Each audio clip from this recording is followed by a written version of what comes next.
Sometimes the hardest thing in life isn't losing everything.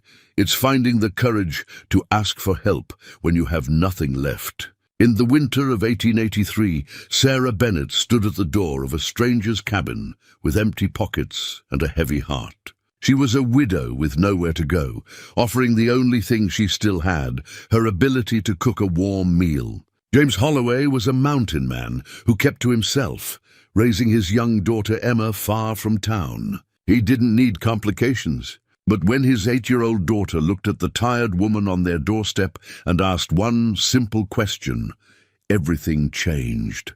Could kindness bridge the gap between strangers? Could broken people build something whole together? Before we jump back in, tell us where you're tuning in from. And if this story touches you, make sure you're subscribed, because tomorrow I've saved something extra special for you. The Montana Territory in winter was no place for the faint of heart.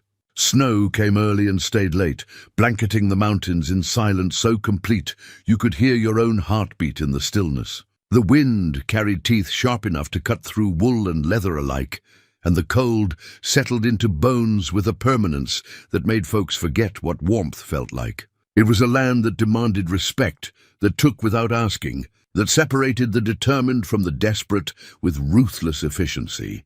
Sarah Bennett had been walking for 3 days. Her boots, once sturdy and reliable, now let in moisture through cracks she couldn't afford to repair. Her shawl, thin and inadequate against the mountain cold, wrapped around shoulders that had grown thinner still over the past 6 months. In the small leather satchel she carried, the only luggage that remained from her former life, she had a change of undergarments, a hairbrush missing half its bristles, and a worn Bible that had belonged to her mother. The Bible's leather cover was cracked and faded, its pages soft from decades of handling, but it was the one thing she would never part with. Inside the front cover, written in her mother's careful script, were the words, "The Lord is my shepherd, I shall not want." Sarah had read those words so many times in recent months that they'd become a prayer, a plea, a desperate hope that somehow, somewhere, she would find a place to rest. She'd left Pine Ridge that morning before dawn, following the directions the store owner had reluctantly provided. 2 miles up the North Trail, he'd said, eyeing her with a mixture of pity and doubt. James Holloway's place. But I'll tell you straight, ma'am, he's not the welcoming type. Keeps to himself up there, has ever since his wife passed. Can't say he'll take kindly to a stranger showing up at his door. Sarah had thanked him anyway. She didn't have the luxury of being particular about welcomes. The trail climbed steadily through stands of pine and Douglas fir, their branches heavy with snow that occasionally dropped in soft thuds around her. Her breath came in visible puffs, and she stopped periodically to rest, leaning against tree trunks and trying to conserve what little strength remained. She was 32 years old, but felt ancient. 6 months ago, she'd had a husband, a home, a life that made sense. Thomas Bennett had been a good man, steady, hard-working, full of dreams about the mining claim that would finally pay off. He'd kissed her goodbye on an April morning, promising to be home by supper, and walked into the mine shaft that would become his tomb when the supports gave way. The funeral had been simple. The debts that followed were not. Thomas had borrowed against their future, certain the claim would strike silver. When he died, the claim reverted to the mining company, and Sarah was left with nothing but obligations. The house went first, then the furniture, then everything else of value. By autumn, she was sleeping in the back room of the church, doing laundry and mending for anyone who would pay. By winter, even those opportunities had dried up. The good people of Bozeman, Montana, had their own struggles. Charity only stretched so far, so she'd done what desperate people do. She'd asked around, listened to rumors, followed threads of possibility. Someone mentioned Pine Ridge, a frontier town where folks still needed help. Someone else mentioned the mountain men and trappers who lived in the high country, solitary men who might pay for cooking or cleaning. It wasn't much of a plan, but it was something, and something was better than nothing. The cabin appeared through the trees like an answer to a prayer she'd been too tired to speak. It was larger than she'd expected, built from hewn logs chinked with moss and clay, with a stone chimney from which a thin trail of smoke rose into the grey sky. The roof was steep, designed to shed snow, and a covered porch wrapped around the front. Stacked against one wall were cords of split wood, neatly arranged. Near the cabin stood a small barn, and beyond that, a chicken coop. It spoke of someone who planned ahead, who understood this land and respected its demands. Sarah stood at the edge of the clearing, suddenly uncertain. What was she doing here? What gave her the right to intrude on someone's solitude with her desperation? She almost turned back. Almost. But the cold bit deeper, and her empty stomach cramped with hunger. And she thought about the Bible verse her mother had written, "The Lord is my shepherd." Sometimes faith meant putting one foot in front of the other, even when the ground felt uncertain. She walked to the door and knocked. For a long moment nothing happened. Then she heard movement inside, heavy footsteps, the scrape of a chair.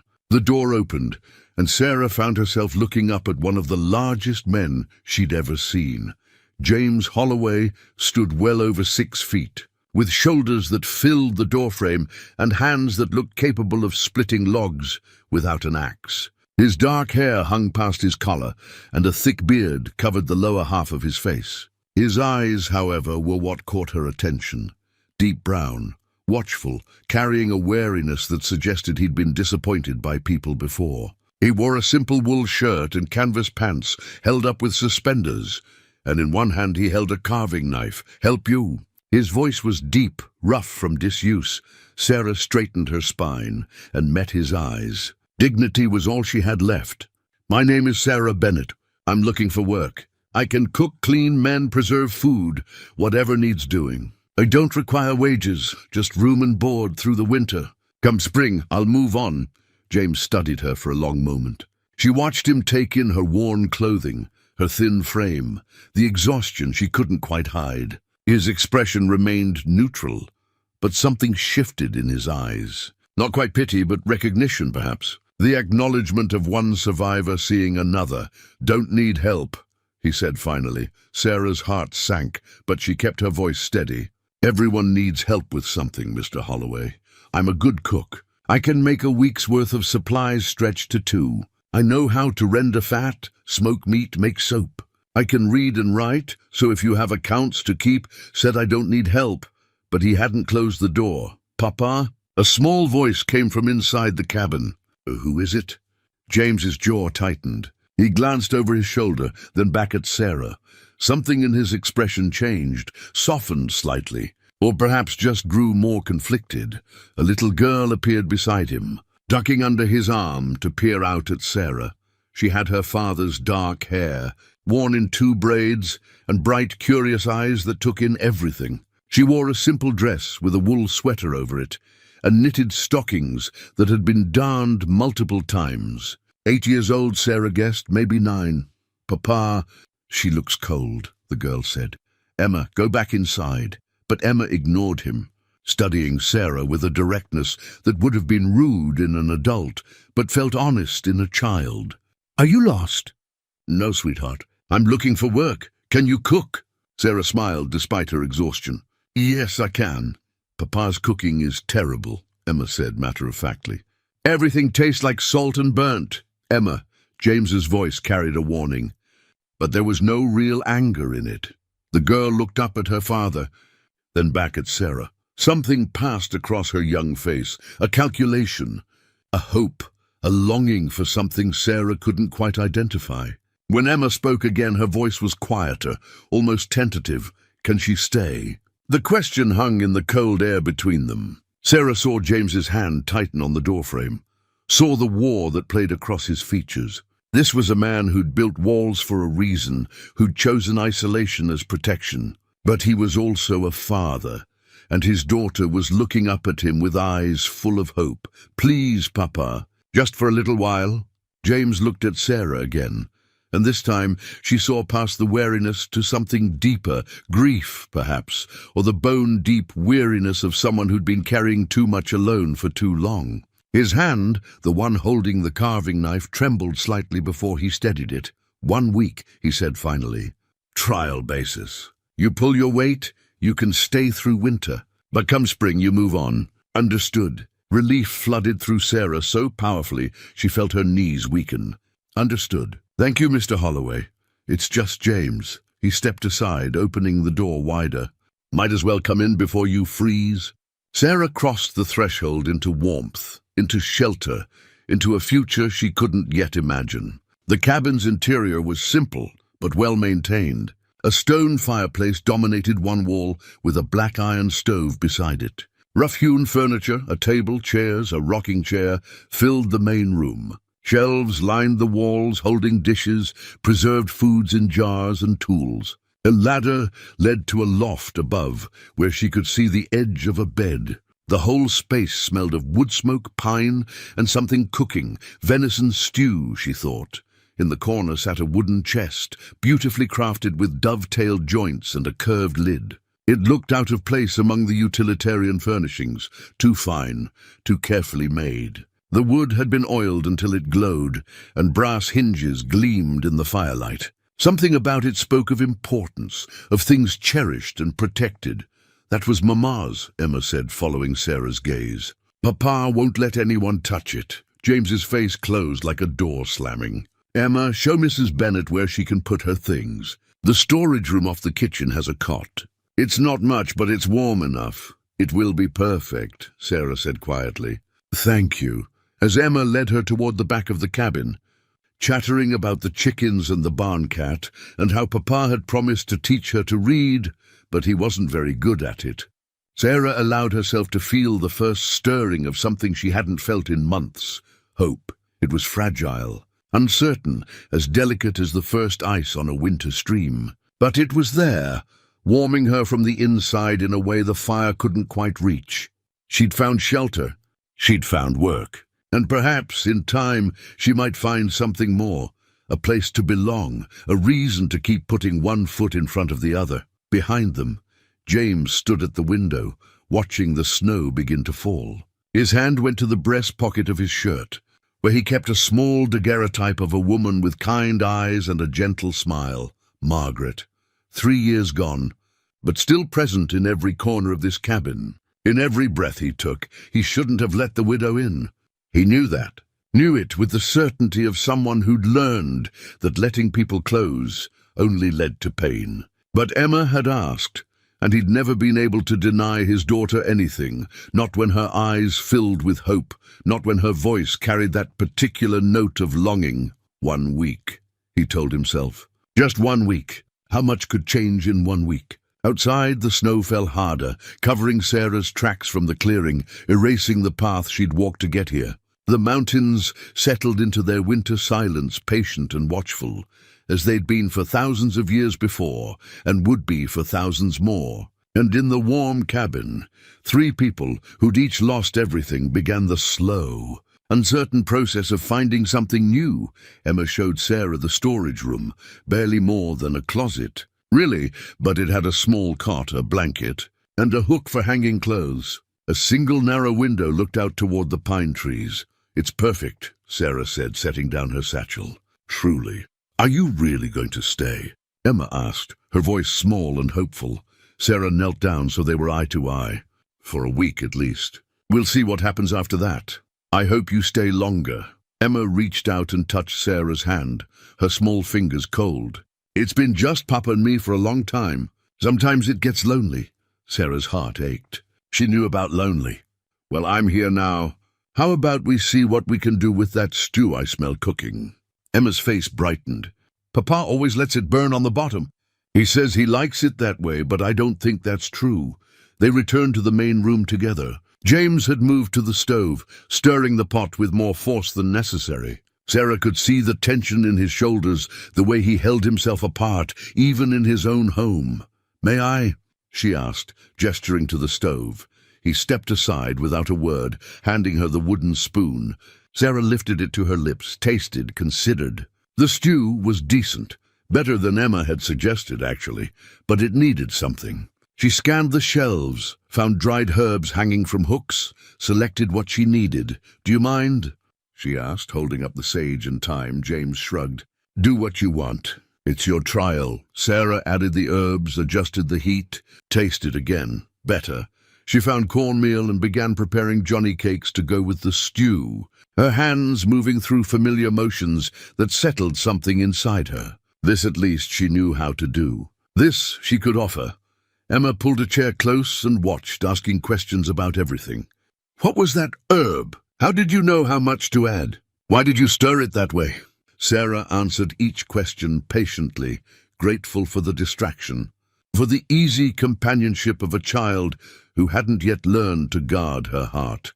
James sat in the rocking chair, ostensibly working on his carving, a piece of wood that was slowly taking the shape of a bear, but Sarah felt his attention on them, watching, evaluating, judging whether this stranger in his home was a help or a threat. She understood.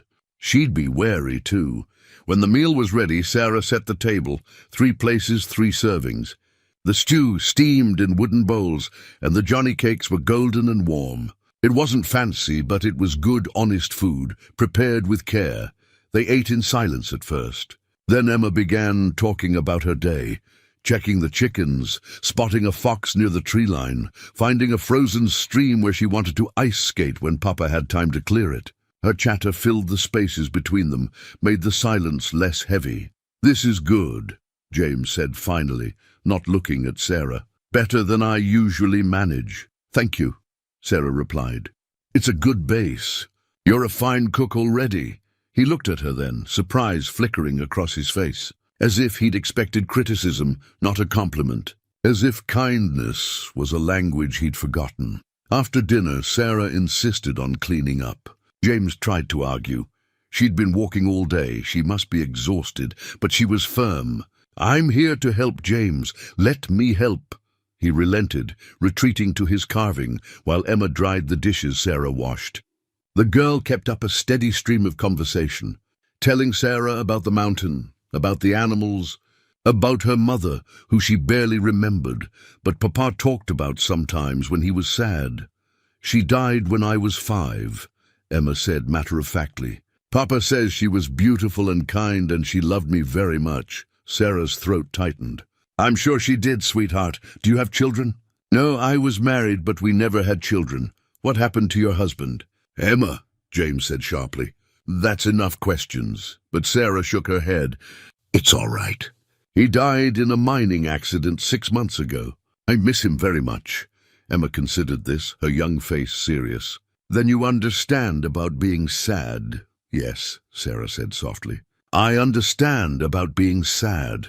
Later, when Emma had been tucked into her loft bed and the cabin had settled into evening quiet, Sarah sat by the fire, exhausted but unable to sleep yet. James was at the table, working on his carving by lantern light. The only sounds were the crackle of the fire and the soft scrape of his knife against wood. "Thank you," Sarah said finally, "for taking me in. I know you didn't want to."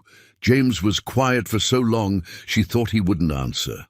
"Then Emma's been lonely. I try, but I'm not much for conversation. And she needs—" He stopped, struggling for words. "She needs more than I know how to give sometimes." "You're doing fine," Sarah said. "She's a wonderful child. You should be proud." His hand stilled on the carving. "Margaret would have been better at this, at raising her, at everything." Sarah heard the weight of grief in those words, recognized it because she carried the same weight herself. "Maybe, but Margaret isn't here and you are. That matters, James. That matters more than anything."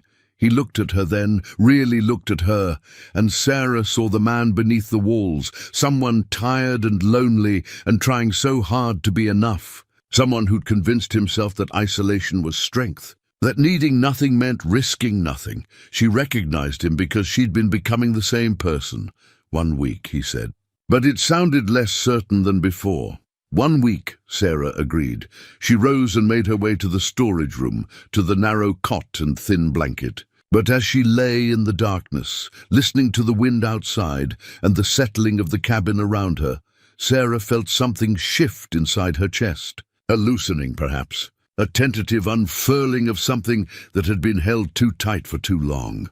She pulled the worn Bible from her satchel, holding it close in the darkness. The leather was warm from where it had rested against her side all day.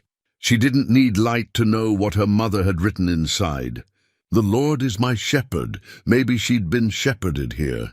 Maybe this cabin, this mountain, this grieving man and his lonely daughter were exactly where she was meant to be. Not forever, perhaps. Just for now. Just long enough to remember how to hope.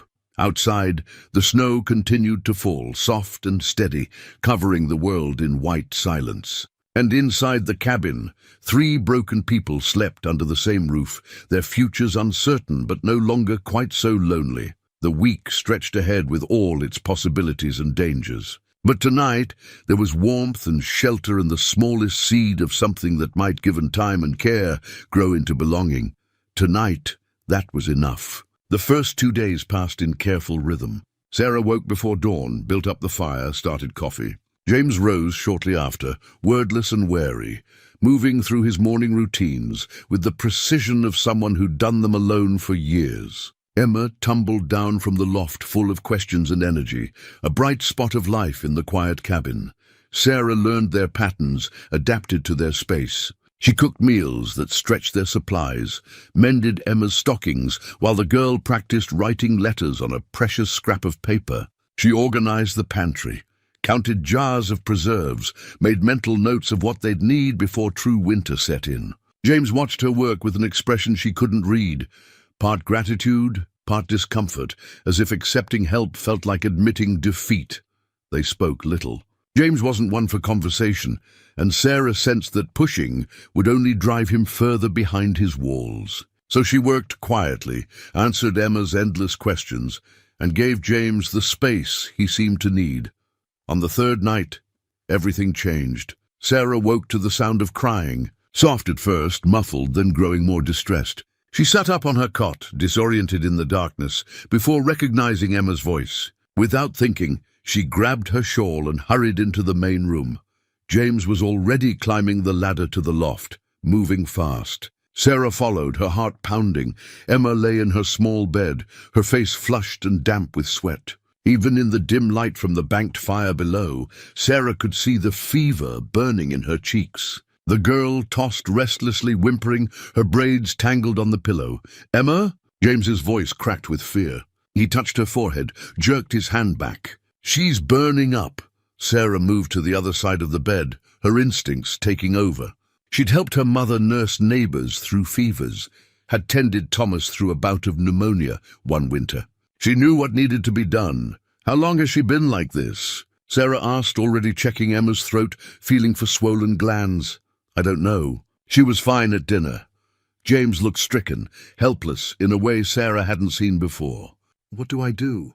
"First, we need to cool her down. Bring me cool water, not cold, just cool, and clean cloths. Do you have willow bark?" "Chamomile?" James nodded mutely and disappeared down the ladder. Sarah heard him moving below, the clatter of a pot, the splash of water. Emma opened her eyes, unfocused and glassy. "It hurts," she whispered. "My throat hurts. I know, sweetheart. We're going to help you feel better." Sarah stroked the damp hair back from Emma's forehead, keeping her voice calm, even as worry gnawed at her chest. Fevers in children could turn dangerous quickly, especially this far from a doctor. James returned with water and cloths, his hands shaking slightly as he handed them to Sarah. She wrung out a cloth, folded it, placed it on Emma's forehead. The girl sighed at the coolness. "The herbs?" Sarah prompted. "Here." James thrust a bundle at her, willow bark, dried chamomile, some mint. "What else?" "Should I ride for the doctor in Pine Ridge?" Sarah considered. The ride would take hours in daylight, longer in darkness through snow. By the time James returned, Emma could be better or much worse. And leaving would mean James wouldn't be here if his daughter needed him. Not yet, Sarah decided. "Let's see if we can break the fever first. Keep bringing me fresh water every half hour. I'll need honey if you have it, and more blankets, but not on her beside the bed. We might need them if her fever breaks and she starts shivering." James moved like a man grateful for orders, for something concrete to do instead of drowning in helplessness. He brought everything Sarah asked for, hovered nearby, his eyes never leaving his daughter's face. Sarah worked through the night. She brewed willow bark tea, sweetened it with honey, coaxed Emma to drink small sips. She kept the cool cloths rotating, wiping down Emma's face, neck, arms. When the girl grew restless, Sarah sang. Old hymns her mother had sung, lullabies she'd once imagined singing to her own children. James sat against the loft wall, watching. He didn't speak, but Sarah felt his presence like a weight, heavy with fear and something else. Trust, perhaps, or simply the desperate hope that this stranger in his home might save the only thing he had left to love. "Tell me about her," Sarah said softly during one of Emma's quieter moments. "What was she like as a baby?" James was silent so long, Sarah thought he wouldn't answer. Then haltingly at first he began to talk. About Margaret going into labor during a spring storm. About Emma being born with a full head of dark hair and lungs that could wake the dead. About how she'd been curious from the start, reaching for everything, wanting to explore. About Margaret's joy in their daughter, the plans she'd made, the future she'd imagined. His voice broke when he talked about Margaret's death. "Complications," the midwife had said. "Nothing anyone could have done." She'd held Emma one last time, made James promise to tell their daughter how much she was loved. And then she was gone. "I don't know how to be both parents," James said, so quietly Sarah almost didn't hear. "I'm not enough for her." "You're here," Sarah replied, refreshing Emma's cloth. "That's everything." Around midnight, Emma's fever spiked higher. She became delirious, calling for her mother, thrashing weakly. James looked stricken, terrified. Sarah held Emma's hand, kept her voice steady, refused to let fear show on her face, even as her own heart raced. "Stay with us, Emma," she murmured. "Stay with us, sweetheart. Your papa's right here." "I'm right here. We're not going anywhere," she prayed, desperate, wordless prayers that rose from some deep place inside her. "Please, please don't take this child. Please don't make her father bury another person he loves. Please." James moved closer, took Emma's other hand. His eyes met Sarah's across the bed, and in them she saw naked fear, raw vulnerability, all his walls stripped away. He was just a father terrified of losing his daughter. Just a man who'd already lost too much. "Tell her a story," Sarah said. "Something happy. Something about her mother." James swallowed hard. Then in a voice rough with emotion he began. He told Emma about the day Margaret first came to the mountain, a city girl who'd married a trapper against her family's wishes. How she'd been terrified of the wilderness at first, jumping at every sound. How she'd learned to love it, to see the beauty James saw. How she'd made the cabin a home, planted herbs, hung curtains, filled the space with warmth and laughter. He told Emma how Margaret had loved to watch the sunset from the porch.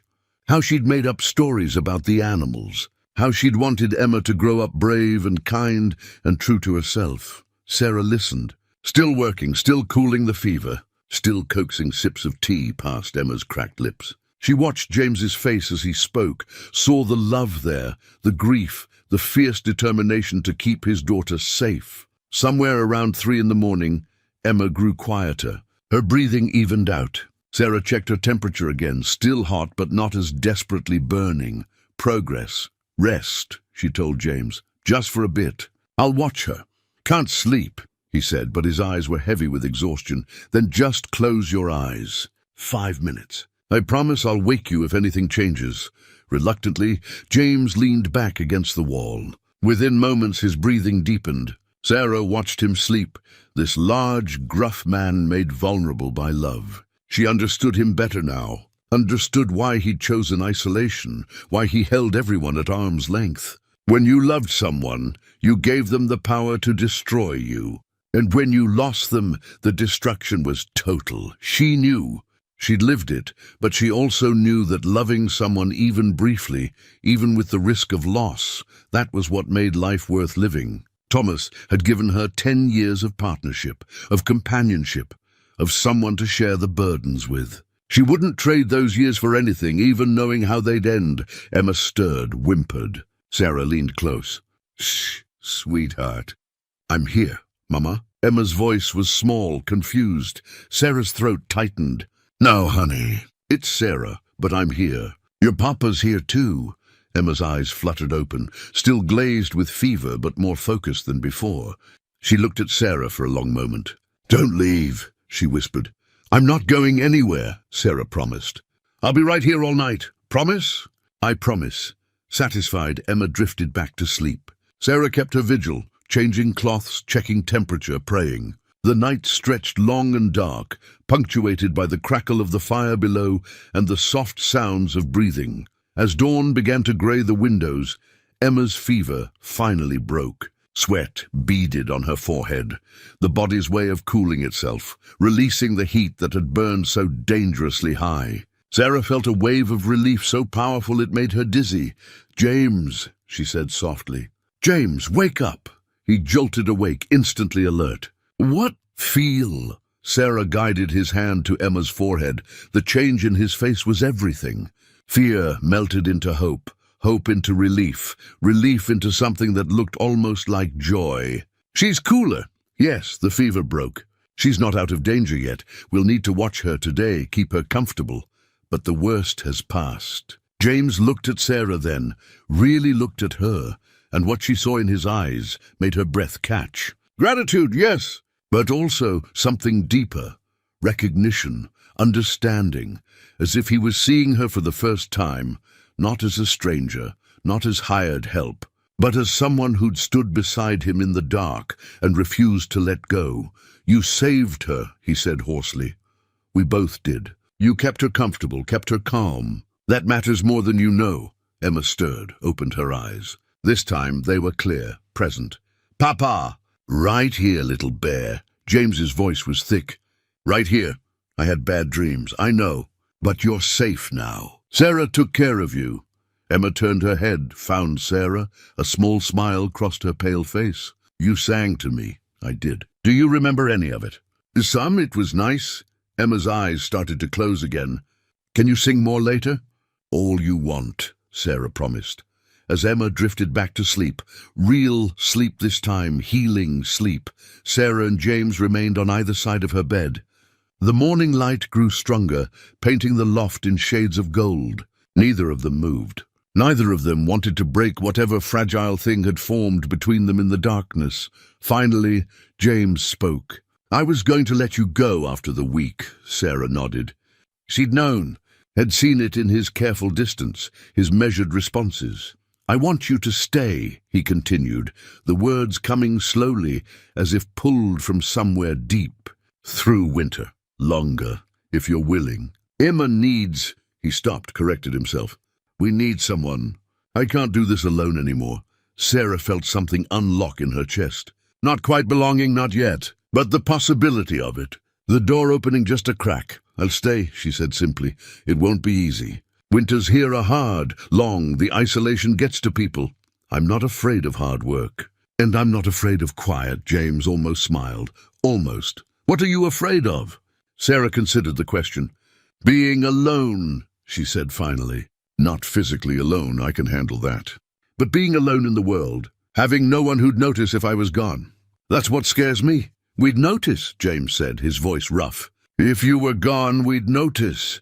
It was perhaps the most vulnerable thing he'd said to her. Sarah understood the weight of those words, the cost they carried for a man who'd armored himself against attachment. "Then I'll stay," she repeated, "for as long as you'll have me." Below them the cabin was growing warm as the morning fire took hold. Soon Emma would wake fully, would need broth and care and reassurance. There would be work to do, routines to resume, a life to continue living. But something had shifted in the night.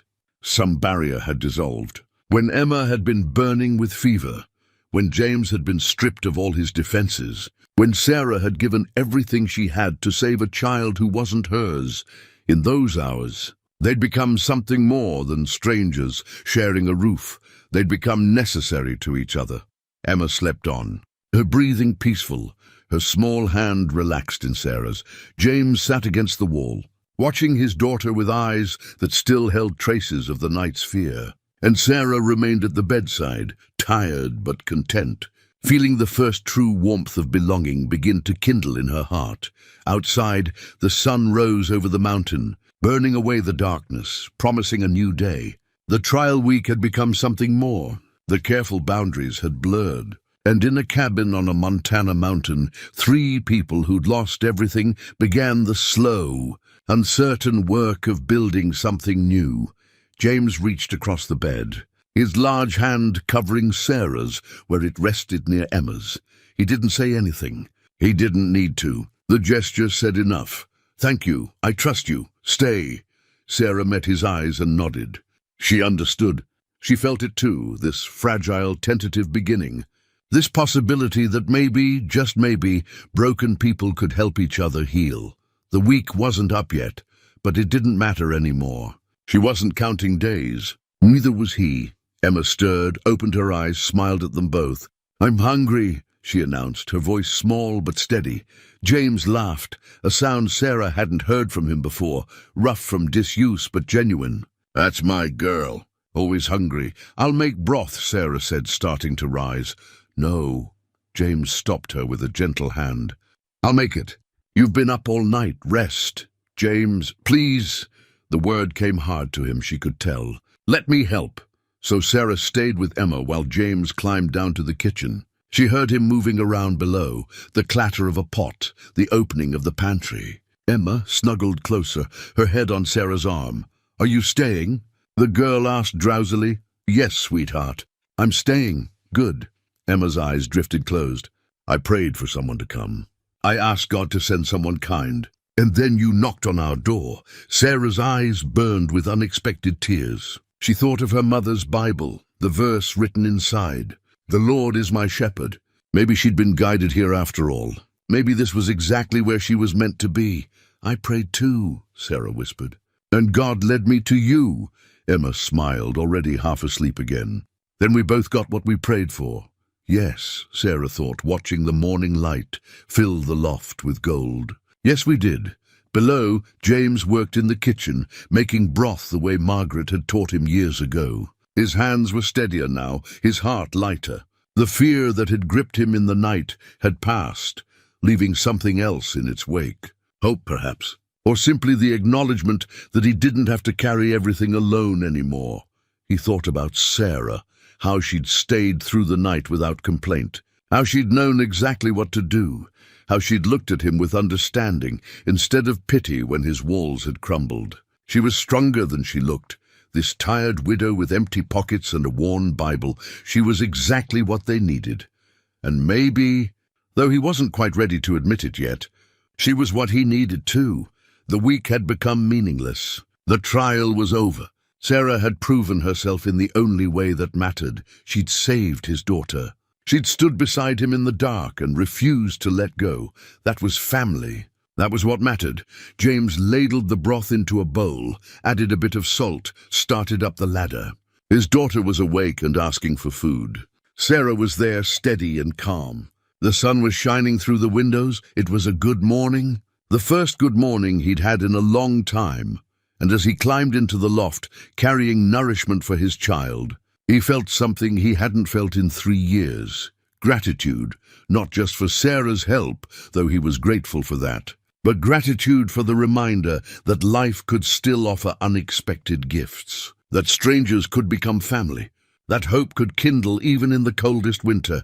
Emma ate her broth. Sarah rested. James sat with them both, watching, protecting, allowing himself to believe that maybe, just maybe, they were going to be all right. The mountains stood eternal outside, covered in snow, beautiful and harsh. But inside the cabin, warmth was growing.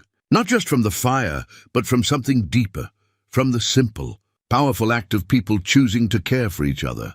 And that, James thought, was worth more than all the gold in Montana. The days following Emma's illness settled into something resembling routine, though calling it routine felt too simple for what was actually happening. Sarah had stopped thinking about leaving. James had stopped counting days. And Emma, recovered and energetic as ever, seemed to glow with the simple joy of having both her father and Sarah under one roof. Sarah woke before dawn each morning, habit and purpose pulling her from sleep. She'd build up the fire, set coffee on to boil, start breakfast. James would emerge from his corner of the cabin.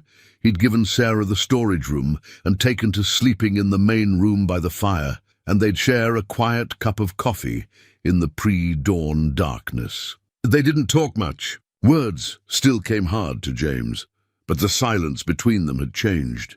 had become comfortable instead of wary. Emma would tumble down from the loft when the smell of breakfast became too good to resist, and the cabin would fill with her chatter and questions. She asked Sarah about everything, where she'd grown up, what her husband had been like, whether she knew how to make pie, if she'd ever seen the ocean. Sarah answered patiently, grateful for the girl's easy acceptance, her uncomplicated affection. Sarah proved herself useful in ways beyond cooking. She reorganized the pantry, rotating jars so the oldest were used first, taking inventory of what they had and what they'd need before the worst of winter set in. She mended not just Emma's clothes, but James's as well, patching worn knees in his canvas pants, reattaching buttons on his shirts. She made soap from rendered fat and lye, harsh on the hands but necessary. She showed Emma how to card wool from the sheep James kept in the barn, teaching her the old rhythms. The patient work that turned raw fleece into something useful. James watched her work with an expression that was hard to read. Appreciation, certainly, but also something that looked like wonder, as if he couldn't quite believe she was real, that she'd chosen to stay in this hard place when she could have sought an easier life elsewhere. One afternoon, while Emma was napping, still recovering her strength, Sarah was exploring the cabin more thoroughly, looking for a particular pot she'd need for rendering more fat. She opened the large wooden chest in the corner, thinking it might hold kitchen supplies. It didn't. Inside lay carefully folded linens, embroidered pillowcases, a tablecloth with delicate hemwork, napkins edged with lace. Beneath those, a woman's shawl, far finer than anything Sarah owned. A book of poetry with a ribbon marking a particular page, letters tied with string, and at the very bottom, a patchwork quilt that was only partially finished. The completed squares showed intricate patterns, stars and flowers and geometric designs, each piece carefully stitched. But perhaps a third of the quilt remained unfinished, the squares cut but not yet sewn together, the batting and backing folded beside them. Sarah heard James behind her. She turned, expecting anger at the intrusion. Instead, she found something sadder. "That was Margaret's," he said quietly. "She was making it for Emma, said every little girl should have a quilt made by her mother." His voice roughened. "She didn't get to finish it." Sarah carefully touched the fabric, feeling the love sewn into every stitch. "It's beautiful work." She was good at that kind of thing, patient, had an eye for color and pattern. "I kept thinking maybe I'd finish it myself, but—" He gestured helplessly at his large, work-roughened hands. "I'm better with wood than fabric." Sarah looked at the unfinished quilt, then at James. "Would you mind if I completed it?" He stiffened. "You don't have to." "I know I don't have to. I'd like to. If you'll allow it." She chose her next words carefully. "I wouldn't change anything Margaret did. I'd just finish what she started. Emma should have her mother's quilt." James was quiet for a long moment, his jaw working. Sarah could see the war inside him, the desire to keep everything of Margaret's exactly as she'd left it, frozen in time, versus the practical knowledge that Emma needed the quilt, that Margaret had wanted Emma to have it. "She'd like that," he said finally. "Margaret, I mean. She'd want it finished, want Emma to use it." He paused. "Thank you." Sarah carefully removed the quilt pieces, the batting, the backing. "I'll work on it in the evenings. It'll take time. I want to match Margaret's stitching as closely as I can. Take whatever time you need." James looked at the chest, at the treasures it held. "I should probably let Emma have some of these things. The book, maybe. Margaret loved poetry. She'd probably like that," Sarah agreed. "When she's old enough to appreciate it." They stood together, looking at the reminders of a woman neither of them would ever forget. Sarah felt the weight of Margaret's presence in the cabin, felt the impossibility of filling that space. She wasn't trying to replace Emma's mother or James's wife. She couldn't. But maybe she could honor Margaret's memory by finishing what she'd started, by caring for the people she'd loved. That evening, after Emma had gone to bed, Sarah spread out the quilt pieces on the table. She studied Margaret's stitching, the precise, even lines, the careful corner work. The woman had been skilled, patient, thoughtful. Each square told a story, fabrics from old dresses, pieces that must have held memories. James sat in his rocking chair, ostensibly working on his carving. But Sarah felt his attention on the quilt. Tell me about her, Sarah said as she threaded her needle. About Margaret? James's hand stilled on the piece of wood. For a moment Sarah thought he wouldn't answer. Then slowly he began. Margaret had come from Philadelphia, the daughter of a prosperous merchant. She'd met James when he'd come to the city to sell furs, and something had sparked between them, unlikely as it seemed. Her family had disapproved. A rough mountain man was no match for their refined daughter. But Margaret had a stubborn streak, a longing for something beyond the constraints of city society. She'd married James against her family's wishes and come west with him. The adjustment had been hard at first. She'd been frightened of the isolation, overwhelmed by the harsh realities of frontier life. But she'd adapted, had grown to love the mountain's beauty, the simple rhythms of their life together. She made this place a home, James said, his voice distant with memory. Before her, it was just a cabin. After, it was where I wanted to be, where I belonged. She sounds remarkable, Sarah said, stitching carefully. She was. James set down his carving, leaned forward. I don't talk about her much. Hurts too much most days. But I don't want Emma to forget her. Don't want her mother to just be an absence, a shadow. Tell Emma the stories, Sarah said. Tell her about Philadelphia, about how her mother chose this life, about the things she loved. Emma won't forget if you keep the memories alive. James nodded slowly. Margaret used to sing. Not well, but she didn't care. She'd sing while she worked, made up silly songs that would make Emma laugh. A ghost of a smile crossed his face. Emma has her mother's laugh. Exact same sound. Sarah worked in silence for a while, letting James drift in his memories. Then she asked, what did Margaret think about having Emma? Was she happy about it? Happiest I ever saw her, James said immediately. She'd wanted children from the start. When she found out she was carrying Emma, she glowed. Literally, there was this light in her that I'd never seen before. His expression darkened. Then the birth, it was hard. Emma came out fine, healthy. But Margaret, there were complications. The bleeding wouldn't stop. Sarah's hands stilled on the fabric. I'm sorry. The midwife did everything she could. I did everything I could. But sometimes doing everything isn't enough. His voice was raw. Margaret held Emma, told her she loved her, made me promise I'd tell Emma that every day. Then he stopped, couldn't finish. You kept your promise, Sarah said gently. Emma knows her mother loved her, but she doesn't remember her. Not really. She was too young. James's hands clenched into fists. I tried to keep Margaret alive for her, but memories fade. And I'm not good with words. I don't know how to give Emma what she needs. You're doing better than you think, Sarah assured him. Emma is bright, curious, kind. That doesn't happen by accident. You raised her well. James looked at her then, his eyes reflecting the firelight. She's been different since you came. Happier, more I don't know. More like a regular child instead of a little shadow following me around. She was lonely, Sarah said. Children need more than one person. They need community, conversation, different perspectives. I know, James's admission came quietly. I kept her too isolated. Was trying to protect her, but I think I was really protecting myself. Keeping people at a distance so I wouldn't... He stopped, shifted uncomfortably. So you wouldn't risk losing someone again, Sarah finished. Yeah, he met her eyes. But that's no way to live. And it's no way to raise a child, Sarah resumed her stitching. You're learning. That's what matters. They worked in companionable silence after that, Sarah sewing, James carving. The fire crackled. Outside, the wind picked up, rattling the shutters. It was the kind of night that made you grateful for walls and warmth, for company and purpose. Around 9, Sarah set aside her work and stretched. Her fingers were cramped from the detailed stitching, but she'd made good progress. I should sleep. Morning comes early. Sarah, James's voice stopped her at the storage room door. She turned. Yes, thank you.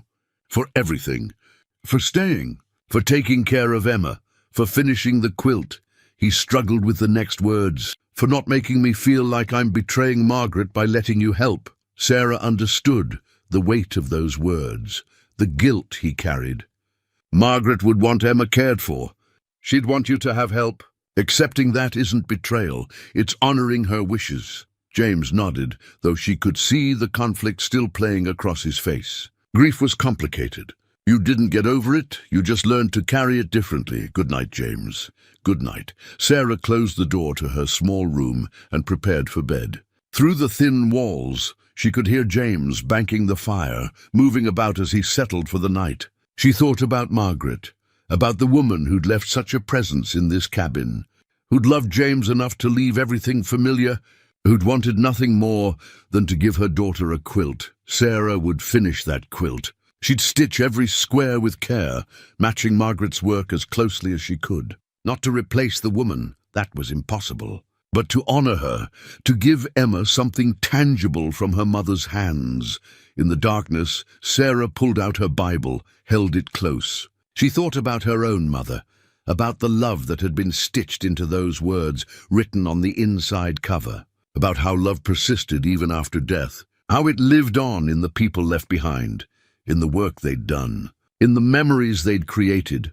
She thought about Thomas, about the 10 years they'd had together. Would he want her to stay frozen in grief, or would he want her to find purpose, to help people, to build something new? She knew the answer. Thomas had been practical, generous-hearted. He'd want her to live, just as Margaret would want James and Emma to live.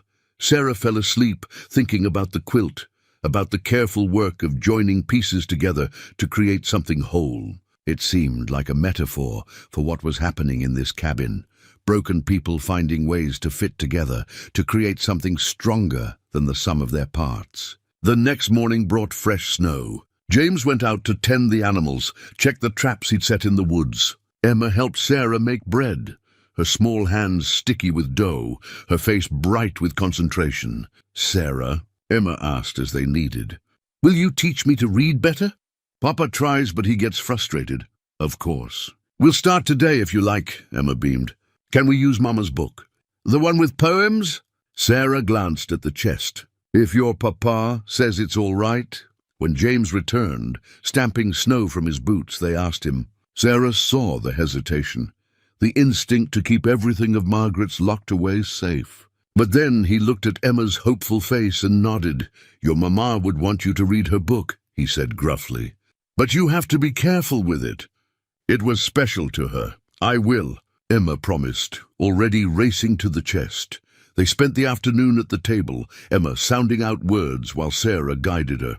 The poetry was often beyond the girl's understanding, but she liked the rhythm of the words, the way they sounded together. James watched from his chair, his expression soft. That evening, Emma asked, "Can Sarah stay forever, Papa?" James's eyes met Sarah's across the room. "Would you want to?" He asked Sarah, not his daughter. The question hung in the air, heavy with possibility. Forever was a long time. Forever meant commitment, meant choosing this hard life deliberately. But Sarah thought about the past weeks, about the way Emma looked at her with trust, about the quiet companionship with James, about the sense of purpose she'd found here. "I'd like to," she said honestly. "If you'll have me," Emma clapped her hands. "Yes, say yes, Papa." James smiled, a real smile, rare and transformative. "Then stay, for as long as you want. This is your home now." Sarah felt something settle in her chest. Home, such a simple word, but she'd been without one for so long. She'd been adrift, unanchored, surviving but not living. Here, in this remote cabin with these two people, she'd found her place again. "Thank you," she whispered. That night, working on the quilt again, Sarah felt Margaret's presence not as a ghost or a burden, but as a blessing. This woman she'd never met had created the foundation, had loved James, had brought Emma into the world, had chosen this mountain despite its hardships. Sarah was just continuing the work, stitching her own squares into the pattern Margaret had begun, and maybe that was how life worked. You built on what came before, honoring it while adding your own piece. You didn't erase the past, you wove it into the present, creating something that carried both memory and hope. James watched Sarah work, watched the careful way she matched her stitches to Margaret's, the respect she showed for his late wife's craftsmanship. Something in his chest loosened, a knot he'd been carrying since Margaret's death. He'd been so afraid that moving forward meant forgetting, that letting someone new into their lives meant betraying Margaret's memory. But watching Sarah finish the quilt, seeing Emma laugh and learn, feeling the cabin come alive again with warmth and purpose, he understood now that moving forward was what Margaret would have wanted. She'd loved him. She'd loved Emma. She'd want them to be happy, to let someone help carry the load. Sarah wasn't replacing Margaret. She was honoring her by loving the people Margaret had left behind, and that, James realized, was the greatest gift anyone could give. Outside, snow continued to fall, soft and steady, covering the mountain in white. Inside, 3 people worked and rested and simply existed together, building something that felt remarkably like family. The quilt grew slowly, square by square, and with each stitch, Sarah felt herself becoming more firmly woven into the fabric of this life. This place, these people, she was home, finally, truly home. December arrived with the kind of cold that made your lungs ache when you breathed too deeply. Ice formed on the inside of the windows, despite the fire burning constantly. The world outside became a study in white and grey, snow-covered pines, frozen streams, skies heavy with the promise of more storms to come. Sarah had been with them nearly a month now, and the cabin had transformed in subtle ways. Herbs hung drying from the rafters, not just for cooking, but for medicine, remedies Sarah knew from her mother. The pantry was organized with military precision, every jar labeled in Sarah's neat hand. Emma's clothes, once simply functional, now bore small decorative touches, embroidered flowers on a collar, carefully mended patches that had been turned into deliberate patterns, and everywhere there was warmth. Not just from the fire, but from the sound of voices, from laughter, from the simple comfort of shared presence. Christmas was coming, and Emma could talk of little else. Mama used to make special cookies, she told Sarah one morning as they worked on breakfast. Papa said they had spices that smelled like Christmas. Sarah glanced at James, who was pulling on his heavy coat, preparing to check his trap lines. Did Margaret have a recipe written down? James paused, considering. Might be in her book. The one she kept kitchen notes in. Should be. He crossed to a shelf, pulled down a slim leather-bound journal. Here. Sarah took it carefully, aware she was holding something precious. Inside, in delicate handwriting, were recipes, notes about preserving, observations about the mountain seasons. And there, near the back, Christmas spice cookies, Mother's recipe. May I try making these? Sarah asked. Please, James said. Emma would love that. After he'd left, Sarah studied the recipe with Emma leaning against her shoulder. Ginger, cinnamon, cloves, molasses. They had most of what they needed, though the spices were precious and would need to be used sparingly. Can we make them today? Emma asked hopefully. We'll need to wait until closer to Christmas, sweetheart. We want them fresh. But we can practice reading the recipe, work on your letters.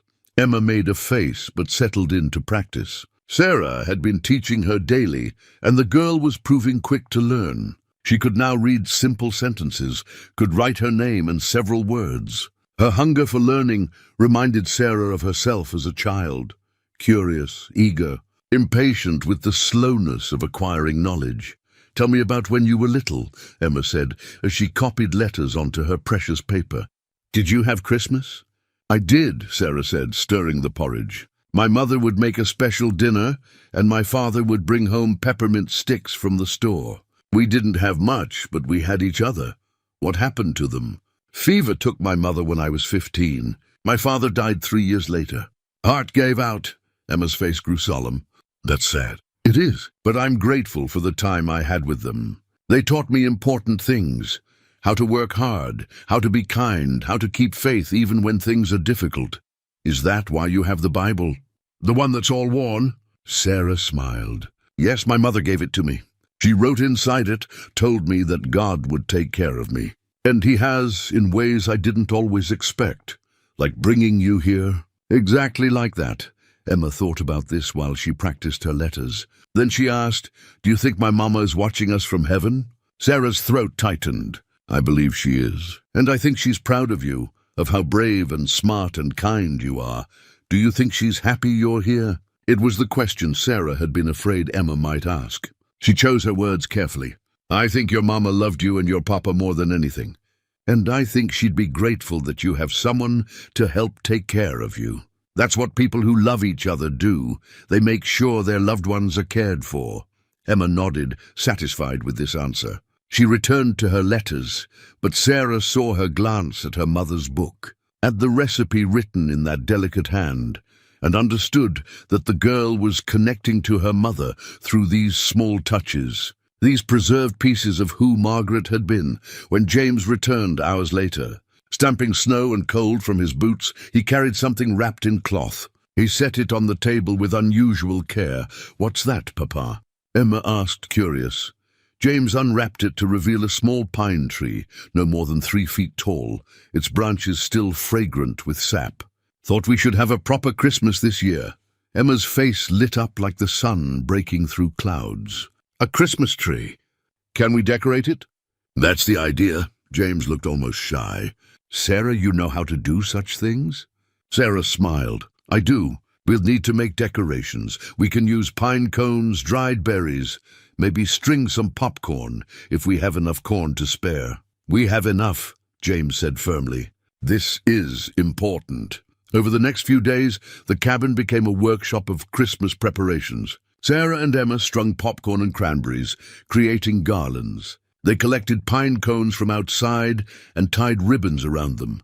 Ribbons Sarah had found in Margaret's trunk, ribbons Margaret had probably saved for just such a purpose. James carved small wooden ornaments, a star, a bird, a simple cross, his large hands surprisingly deft with the delicate work. Evenings were spent around the tree, decorating, adjusting, creating something beautiful from simple materials. Emma would stand back, tilting her head, declaring that a particular ornament needed to move just a bit to the left. James would oblige with exaggerated seriousness, making Emma giggle. Sarah watched them together, father and daughter, and felt her heart expand with something she hadn't felt in a long time. Joy, pure, uncomplicated joy at being part of something, at belonging, at witnessing the simple beauty of a family preparing for Christmas. One evening, as they worked, James produced a worn leather pouch. Inside was a hand-drawn map, carefully rendered, showing the mountain territory around the cabin. Rivers, trails, landmarks, all meticulously detailed. "I want you to know the land," James said to Sarah. "Case something happens to me, you need to be able to get to town, know where the safe trails are, where the dangers lie." Sarah took the map, understanding the significance of this gesture. He was trusting her with knowledge, with survival, with the ability to protect Emma if need be. "Thank you. Will you teach me?" Over the following days, James did just that. When the weather permitted, he took Sarah outside, showed her landmarks, explained how to read the mountain. This ridge meant you were heading north. That particular bent pine marked the trail to the western valley. The frozen stream, careful there, ice could be thin in spots, led eventually to Pine Ridge, if you followed it long enough. Sarah learned quickly, her mind creating a map that overlaid James's drawn one. She understood now how vast this wilderness was, how easy it would be to get lost, how knowledge could mean the difference between life and death. "You're a good teacher," she told James, as they stood on a ridge overlooking the valley. The view was breathtaking, miles of snow-covered pines stretching to distant peaks, the sky a brilliant winter blue. "You're a good student," he replied. Margaret had trouble learning the land. She'd get turned around, couldn't see the patterns. "But you see it?" "I had a good teacher," Sarah repeated, meaning it. They stood in comfortable silence, watching the wind move through the trees below. Then James spoke, his voice careful. "I want you to know, if something happened to me, there's money. Not much, but enough. Hidden in the cabin. And I have arrangements with the trader in Pine Ridge. He'd help you get somewhere safe, help you and Emma start over." Sarah turned to him, surprised and touched. "James, I need to know you'd both be all right," he said, not meeting her eyes. "Need to know I've done what I can. Nothing's going to happen to you, Sarah said firmly. You don't know that. This land, it takes people. Accidents happen. I just need, he struggled with the words. I need to know I've protected what matters. Sarah understood then.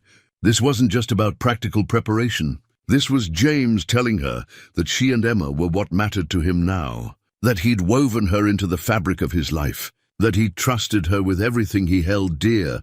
We'd be all right, she assured him. But we won't need to be, because you're going to be fine. We're all going to be fine. James finally looked at her, and in his eyes she saw something that made her breath catch. Gratitude, yes. Trust, certainly. But also something deeper, something neither of them was quite ready to name yet. Come on, he said gruffly, breaking the moment. We should get back before Emma worries. They walked back through the snow, following their own tracks, and Sarah thought about how much had changed in 1 month. She'd arrived as a desperate stranger. Now she was, what? Not family, not quite, but something close, something that mattered. Christmas Eve arrived with fresh snow and a quiet peace that seemed to settle over the mountain like a blessing. Sarah had been preparing for days. The special cookies from Margaret's recipe, a venison roast, precious dried apples soaked and sweetened. It wasn't grand, but it was made with care, with love, with the desire to create something meaningful. Emma could barely contain her excitement. She'd made gifts in secret, a drawing for her papa, showing the three of them by the cabin, and a braided leather cord for Sarah, made from scraps she'd found in the barn. James had disappeared into his workshop corner for several evenings, working on something he wouldn't show them. Sarah had respected his privacy. Though she was curious, she had gifts too. For Emma, a rag doll she'd sewn from fabric scraps, with yarn hair and button eyes. For James, and this had taken all her courage, a new shirt, carefully measured and sewn, made from fabric she'd found in Margaret's trunk. She'd worried it was too personal, too presumptuous. But James's shirts were worn thin, and he needed a new one. It was practical. That's what she told herself. As darkness fell on Christmas Eve, they gathered around the tree. The small cabin glowed with firelight and candle flames, warm and peaceful. Emma sat between Sarah and James, her face bright with anticipation. Can we open gifts now? She asked for perhaps the 10th time. Let's have dinner first, James said. Make the waiting sweeter. They ate together, savoring every bite. The cookies, Margaret's recipe, brought tears to James's eyes, though he tried to hide them. Sarah pretended not to notice, giving him his dignity. After dinner, they finally approached the tree. James distributed the simple packages, items wrapped in cloth or paper saved from supplies, tied with string. Emma opened hers first, gasping with delight at the rag doll. She's perfect. I'm going to name her Margaret after Mama. Sarah's eyes stung with tears. Your Mama would like that. Emma hugged the doll, then reached for her gifts. She gave Sarah the braided cord, explaining seriously how she'd made it, how each strand represented something.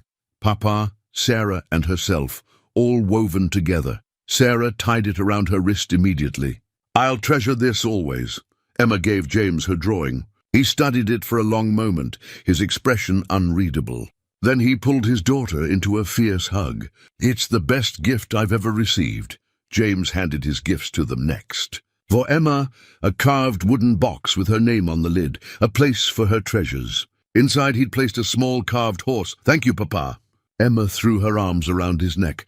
For Sarah, James handed over a cloth-wrapped package. She opened it carefully to find a new winter cloak, thick wool, far warmer than her thin shawl. But what caught her attention were the wooden buttons fastening it. Each one was hand-carved, unique, beautiful, small works of art that must have taken hours to create. Sarah looked up at James, speechless. Couldn't have you freezing, he said gruffly. And the buttons, well, I thought. He stopped, uncomfortable with explaining. They're beautiful, Sarah whispered. The most beautiful buttons I've ever seen. She handed him her gift, suddenly nervous. James unwrapped the shirt, held it up. She watched his face, trying to read his reaction. This is fine work, he said finally. Really fine. Thank you, Sarah. I found the fabric in Margaret's trunk, she said quickly. I hope that's all right. She seemed to have been saving it for something special. James ran his hand over the fabric. and Sarah saw the flash of pain and then acceptance cross his face. She bought this in Pine Ridge, couple months before she died. Said she was going to make me a new shirt when she had time. He looked at Sarah. She'd be glad you used it. Glad it became what she intended. The moment stretched between them, heavy with unspoken things. Then Emma broke it by asking, "Can we sing carols?" Mama used to sing carols, so they sang. Simple songs, old hymns, voices blending in the warm cabin. Emma's young soprano, James's rough bass, Sarah's clear alto. They weren't practiced, weren't polished, but they were sincere, and that mattered more. Later, after Emma had finally been convinced to go to bed, still clutching her new doll, Sarah and James sat by the fire, the silence comfortable between them. "This was a good Christmas," James said finally. "Best one since, in a long time." "Yes," Sarah agreed. "It was, Sarah." He turned to look at her. "I want you to know you've given us more than you realize. Not just the work, the help, but," he struggled for words, "you've given us back something we'd lost. Hope, maybe, or purpose. The feeling that life can still be good." Sarah felt her throat tighten. "You've given me the same thing." They sat in silence, watching the fire burn low. Outside, snow fell softly, covering the world in white peace. Inside, two people who'd learned to guard their hearts sat close, but not touching, aware of each other in ways they weren't quite ready to acknowledge. "Are you going to marry Papa?" Emma had asked innocently days ago, and they'd both fumbled for answers, changed the subject. But the question lingered in the air between them, unspoken but present. Sarah didn't know what this was, this thing growing between her and James. Friendship, certainly. Trust, yes. But something more, too. Something that made her pulse quicken when their hands accidentally touched. Something that made her hyper-aware of his presence in the cabin. Something that felt like the beginning of something neither of them had been looking for. It was too soon, she told herself. She'd only been widowed 6 months. James still mourned Margaret. They needed to be practical, cautious, sensible, but her heart wasn't listening to practical advice. "I should sleep," she said, standing. "Morning comes early, Sarah." James stood too. "Thank you. For everything. For staying. For—" He gestured helplessly, unable to articulate everything he wanted to say.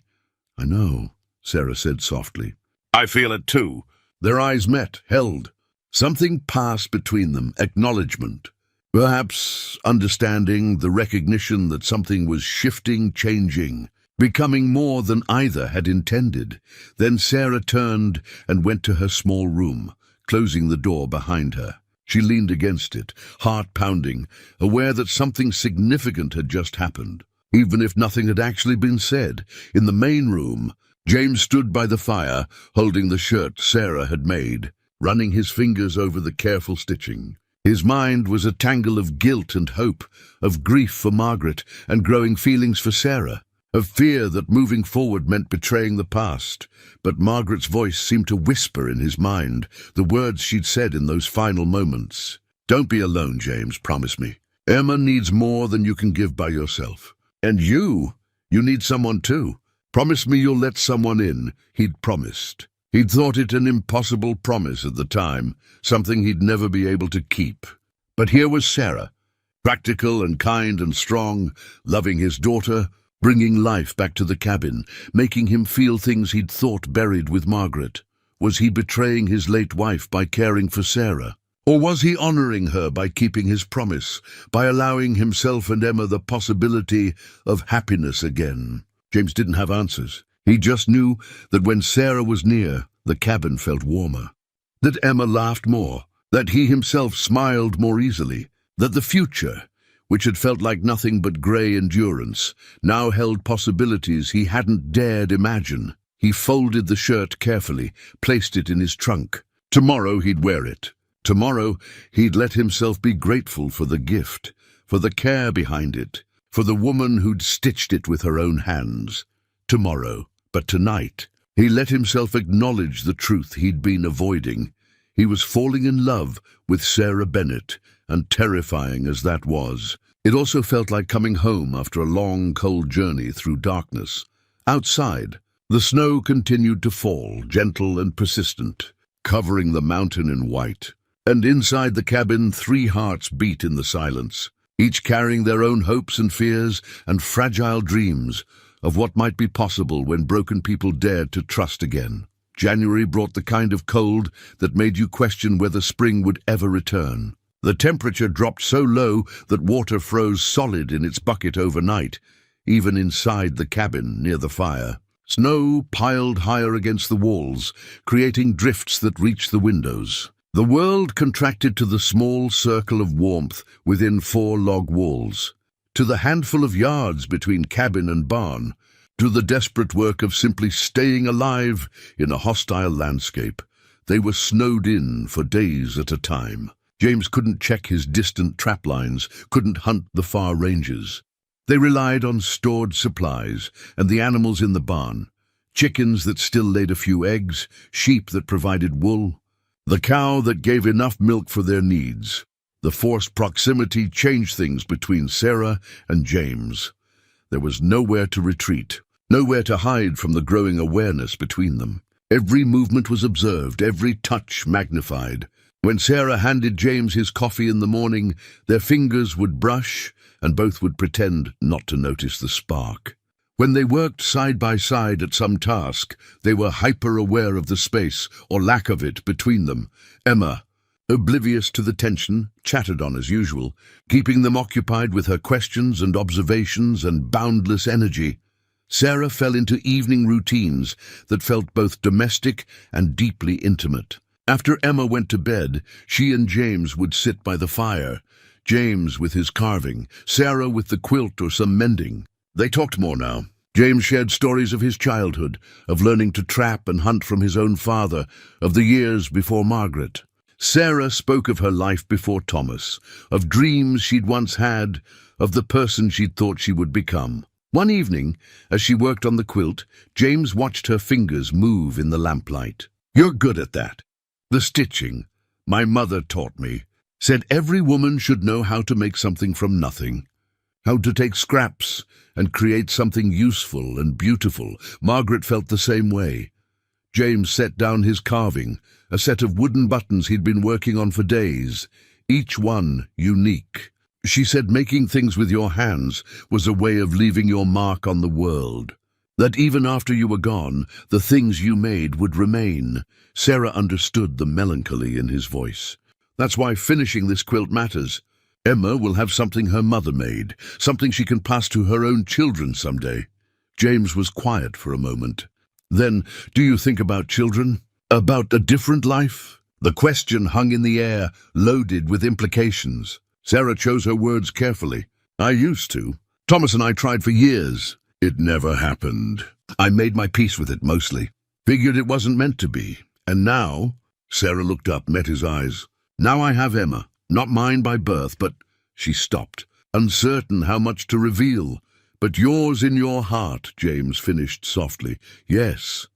Sarah returned to her stitching, needing something to do with her hands. Does that bother you?" "No," James's voice was rough. "It's what I hoped for, if I'm honest. That you'd come to love her. That she'd have—" He stopped himself. "Have what?" James looked away into the fire. "A mother, or as close to one as she can have." The word hung between them, heavy with meaning.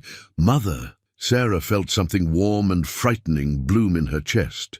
To be Emma's mother, truly, not just in practice but in name, that would mean— She pushed the thought away. "Too soon, too complicated. I do love her," Sarah said instead. "She's easy to love." "Yes." James's hands moved restlessly over the piece of wood he was shaping. "Sarah, there's something I should tell you." Her heart began to pound. "All right." He set down the wood, turned to face her fully. The firelight cast shadows across his face, made him look both younger and older at once. "Since Margaret died, I've been closed off, deliberately. Told myself it was better that way, safer. That if I didn't let anyone close, I couldn't lose them." Sarah waited, hardly breathing. "But that's no way to live," James continued. "And it's no way to raise Emma. She needs—" He stopped, started again. "I need—" Another pause, as if the words physically hurt to say. "I can't do this alone anymore. Don't want to." "You're not alone," Sarah said gently. "I'm here, I know. That's what I'm trying to say. You're here, and it's—" He struggled. "It's changing things. Changed me. Made me remember what it's like to want to come home at the end of the day, to have someone to talk to share the burden with. Made me realize how lonely I've been." Sarah's hands had stilled on the quilt. "James, let me finish." He took a breath. "I don't know what this is between us. Don't know what it should be or could be. But I know I care about you. More than I probably should, given everything. And I thought you should know that. Should know that when I look at you, I see—" He stopped, shook his head. "I see possibility. A future that's not just grey endurance." Sarah felt tears prick her eyes. "I see it too. And it terrifies me. Why? Because it's too soon. Because we're both still grieving. Because I don't want to dishonor Thomas's memory or disrespect Margaret's place in your life. Because," her voice broke, "because I'm afraid to hope for something and have it taken away again." James moved then, crossing the space between them, kneeling beside her chair. He took her hands in his, and the touch sent warmth flooding through her. "I'm afraid too. Terrified, if I'm honest. But being afraid, that's no reason not to live. Margaret taught me that. She was scared to leave Philadelphia, scared of the mountain, but she came anyway, and she never regretted it. How do you know?" "Because she told me. In those last moments when she knew—" His voice roughened. "She told me she'd do it all again, even knowing how it would end. Said the love and the life we'd built were worth any price." Sarah squeezed his hands. "She sounds like she was remarkable." "She was. And she'd want this, Sarah. Want me to move forward, want Emma to have a mother, want us to—" He stopped himself again, as if afraid he'd said too much. "Want us to what?" Sarah whispered. James looked at her, and in his eyes she saw everything he wasn't saying. "Want us to be a family. Want us to love each other. Want us to build something new while honoring what came before?" But he didn't say it. Neither did them. It was too soon, too raw, too frightening to speak aloud. Instead, James said, "Want us to be happy, whatever that looks like." Sarah nodded, unable to speak past the lump in her throat. They stayed like that for a moment, hands clasped, eyes locked, the fire crackling beside them. Then James released her hands and returned to his chair, and they resumed their evening tasks as if the moment hadn't happened. But it had. Something had been acknowledged, even if not fully spoken. A door had opened just a crack, and both of them knew that what lay beyond it could either heal them or break them entirely. The days that followed were both easier and harder. Easier because the tension had been named, acknowledged, brought into the light. Harder because now they couldn't pretend it wasn't there, couldn't ignore the pull between them. Sarah caught herself watching James when she thought he wasn't looking, the way he moved, strong and sure, the gentleness in his hands when he helped Emma with some task, the rare smile that transformed his stern face. She noticed things she hadn't let herself notice before. The breadth of his shoulders, the timbre of his voice in the morning, still rough with sleep. The way his eyes softened when he looked at his daughter. James was equally aware of Sarah. The grace in her movements as she worked, the patience in her voice when teaching Emma, the strength that belied her slender frame, the way firelight caught in her hair, turning it copper, the sound of her singing as she worked. Old hymns that made the cabin feel like a church. They were careful with each other, respectful of boundaries, but the awareness was always there, humming beneath every interaction. Emma sensed something had changed, even if she couldn't articulate what. She watched her father and Sarah with curious eyes, sometimes smiling to herself, as if she knew a secret. One afternoon, while James was out checking on the animals, Emma asked Sarah, "Do you love my papa?" Sarah fumbled the dish she was washing, barely catching it. "Emma, it's all right if you do," Emma said matter-of-factly. "I wouldn't mind. I like having you here." And Papa smiles more now. Sarah knelt down to Emma's level. "Your papa is a good man, and yes, I care about him very much. But these things are complicated, sweetheart. Your Mama would want Papa to be happy," Emma interrupted.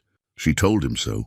I was little, but I remember. She said not to be alone, to let someone help." Sarah's heart ached. "You remember that?" "Some things. Feelings more than words, mostly. But I remember that." And I remember Mama was kind, like you. Papa says I have her laugh. Emma tilted her head, studying Sarah. Do you think Mama would like you? The question struck Sarah to the core. I hope so. I'm trying to honor her, Emma, to finish what she started, to care for the people she loved. Emma nodded, satisfied. Then I think she would like you.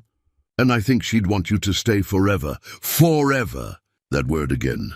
Sarah pulled Emma into a hug, holding her close, grateful for this child's simple wisdom, her generous heart. That evening she told James about the conversation. They were in their usual spots by the fire, the cabin quiet around them. James was silent for a long moment after she finished. Then he said, Emma's right. Margaret did say that. Made me promise not to shut myself off, not to raise Emma alone out of some misguided sense of loyalty. She wanted— He stopped, his voice thick. She wanted us to have a full life, not just half of one. She loved you very much, Sarah said softly, and I loved her. Still do, in a way. Always will. James looked at Sarah. But love isn't finite, is it? It's not like you only get one measure, and when it's gone, that's all. You can love more than one person in a lifetime. Love them differently, maybe, but no less truly. Sarah felt something unlock in her chest. I've been thinking the same thing. About Thomas. I loved him, but he's gone and I'm still here. And I don't think he'd want me to spend the rest of my life alone, mourning, never allowing myself to— She stopped, not quite ready to finish that sentence. To what? James asked gently. To feel again, to hope. To imagine a different future. They looked at each other across the space between their chairs, and Sarah felt the weight of everything unsaid, everything growing between them, like spring flowers pushing up through snow. Fragile, persistent, full of promise. I made these for you, James said abruptly, holding out the wooden buttons he'd been carving. For that dress you're always mending. The buttons are worn out, I noticed. These might last longer. Sarah took them, examining each one. They were beautiful, carved with intricate patterns, each unique. Flowers, leaves, geometric designs, hours of work in each small piece. James, they're works of art. They're just buttons, he said gruffly, but she could see he was pleased. They're not just buttons. She searched for words. They're you telling me something without words. That you see me, that you notice what I need, that you care enough to spend hours making something to help me. James's expression softened. Yeah, I guess they are. Sarah carefully set the buttons aside, then reached for the quilt. I finished Margaret's section. Now I'm adding my own squares, completing the pattern. I want you to see— She spread out the quilt so James could see the full design. Margaret's original squares, intricate, beautiful, full of skill and care. And now, integrated seamlessly, Sarah's additions, different patterns but complementary, creating a unified whole that honored both women's work. It's perfect, James said quietly. You've made it whole without erasing what she did. Added your own touch without overshadowing hers. That's what I'm trying to do with everything here, Sarah said. Not replace. Not erase, just add to. Build on the foundation that was already here. James looked at her, and his eyes were full of emotion he couldn't quite express. That's all I could ask for. They returned to their work, but something had shifted again. With the buttons, with the quilt, they'd found a way to speak about what was growing between them without speaking it directly. A language of objects, of careful craft, of time spent creating something meaningful for the other person.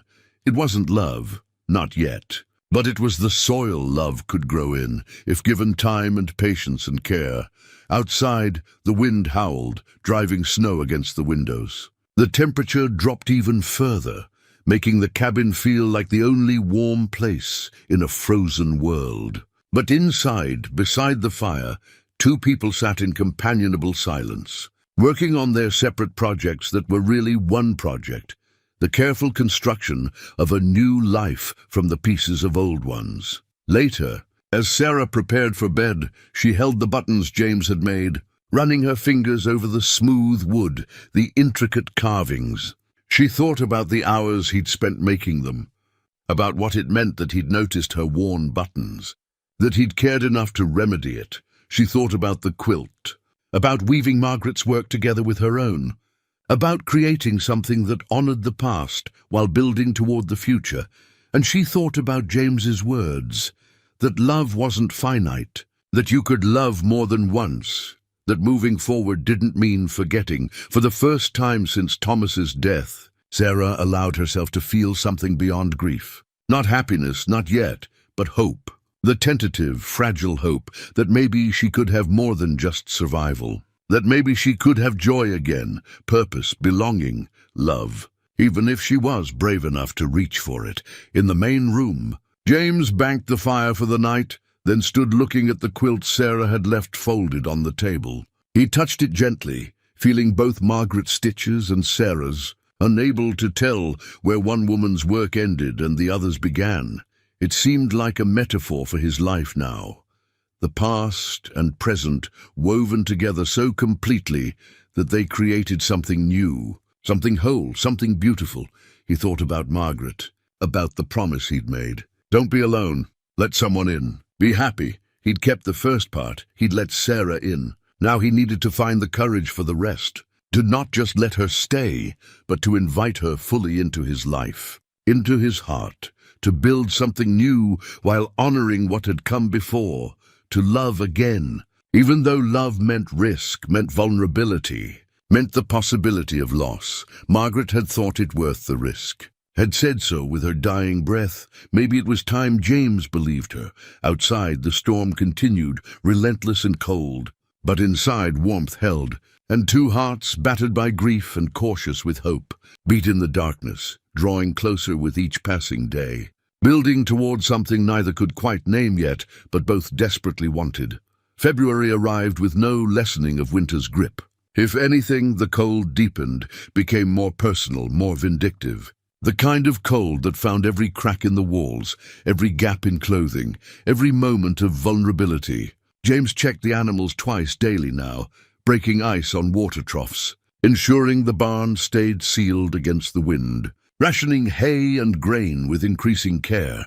The supplies that had seemed abundant in December were looking thinner now, not dangerously low, but enough to make James's jaw tighten when he did his mental calculations. They'd make it to spring, but barely. He'd been too generous with portions, too relaxed about conservation, lulled by having a full pantry for the first time in years. He didn't want to worry Sarah or Emma, so he said nothing. Just quietly began eating smaller portions himself, claiming he wasn't hungry. Sarah noticed, of course. She noticed everything. One evening, after Emma had gone to bed, she confronted him. "You're barely eating," James shrugged, focused on his carving. "Not that hungry. Don't lie to me," her voice was sharp. "I've been watching. You take smaller portions. Give Emma the better cuts of meat, water down your coffee." "What's wrong?" James set down his work, met her eyes. She deserved honesty. "Supplies are tighter than I'd like. We'll be fine, we'll make it to spring, but we need to be more careful." "Why didn't you tell me?" "Didn't want you to worry." Sarah's expression hardened. "James Holloway, I am not a child to be protected from difficult truths. I'm a grown woman, and if we're going to live under the same roof, face these winters together, you will treat me as an equal partner. That means sharing the burdens, not just the easy parts." James blinked, taken aback by her intensity. Then slowly he nodded. "You're right. I'm sorry. I've been alone so long, I forgot what it means to have a partner." "Well, remember it." Sarah sat down across from him, all business. "Show me the supplies. Let's take proper inventory, figure out exactly what we have and make a plan. 2 heads are better than 1. So they did. Spread out on the table, they counted every jar of preserves, every sack of flour and cornmeal, every strip of dried meat. Sarah made notes in her careful hand, calculating, adjusting, planning. "We can stretch this," she said finally. "We'll need to be creative, but we can make it work. I know how to make meals from less. Add more water to soups, use bones for broth twice instead of once, supplement with whatever greens we have preserved. The chickens are laying less," James added. "It's the cold and short days." "Then we use eggs more carefully. Save them for Emma, she's growing, needs the nutrition. We can make do with other things." They worked late into the night, creating a meal plan that would stretch their supplies to spring and beyond. Sarah's practical knowledge, combined with James's understanding of the land, created a strategy that left them both feeling more secure. "Thank you," James said as they finally prepared to sleep. "For pushing. For demanding to be treated as a partner. I needed that," Sarah smiled. "We're in this together, James, all of it, the good and the hard. You don't get to shoulder everything alone anymore." "Getting used to that," he admitted. Starting to like it even. Their eyes met and held. The air between them felt charged, full of things unspoken. Sarah was the one who finally looked away, color rising in her cheeks. "Good night, James."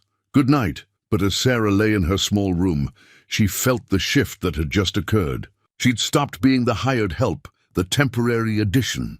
She'd claimed her place as a full partner in this household, and James had accepted it. More than accepted, he'd seemed grateful for it. The days that followed were harder, but somehow brought them closer.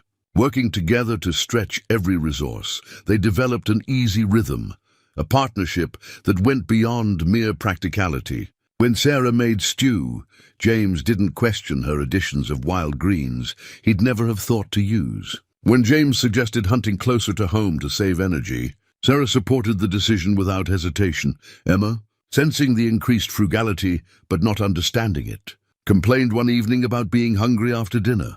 James started to respond, but Sarah beat him to it. "Emma, come here, sweetheart." The girl came and Sarah pulled her onto her lap. "Do you know what it means to be strong?" Emma shook her head.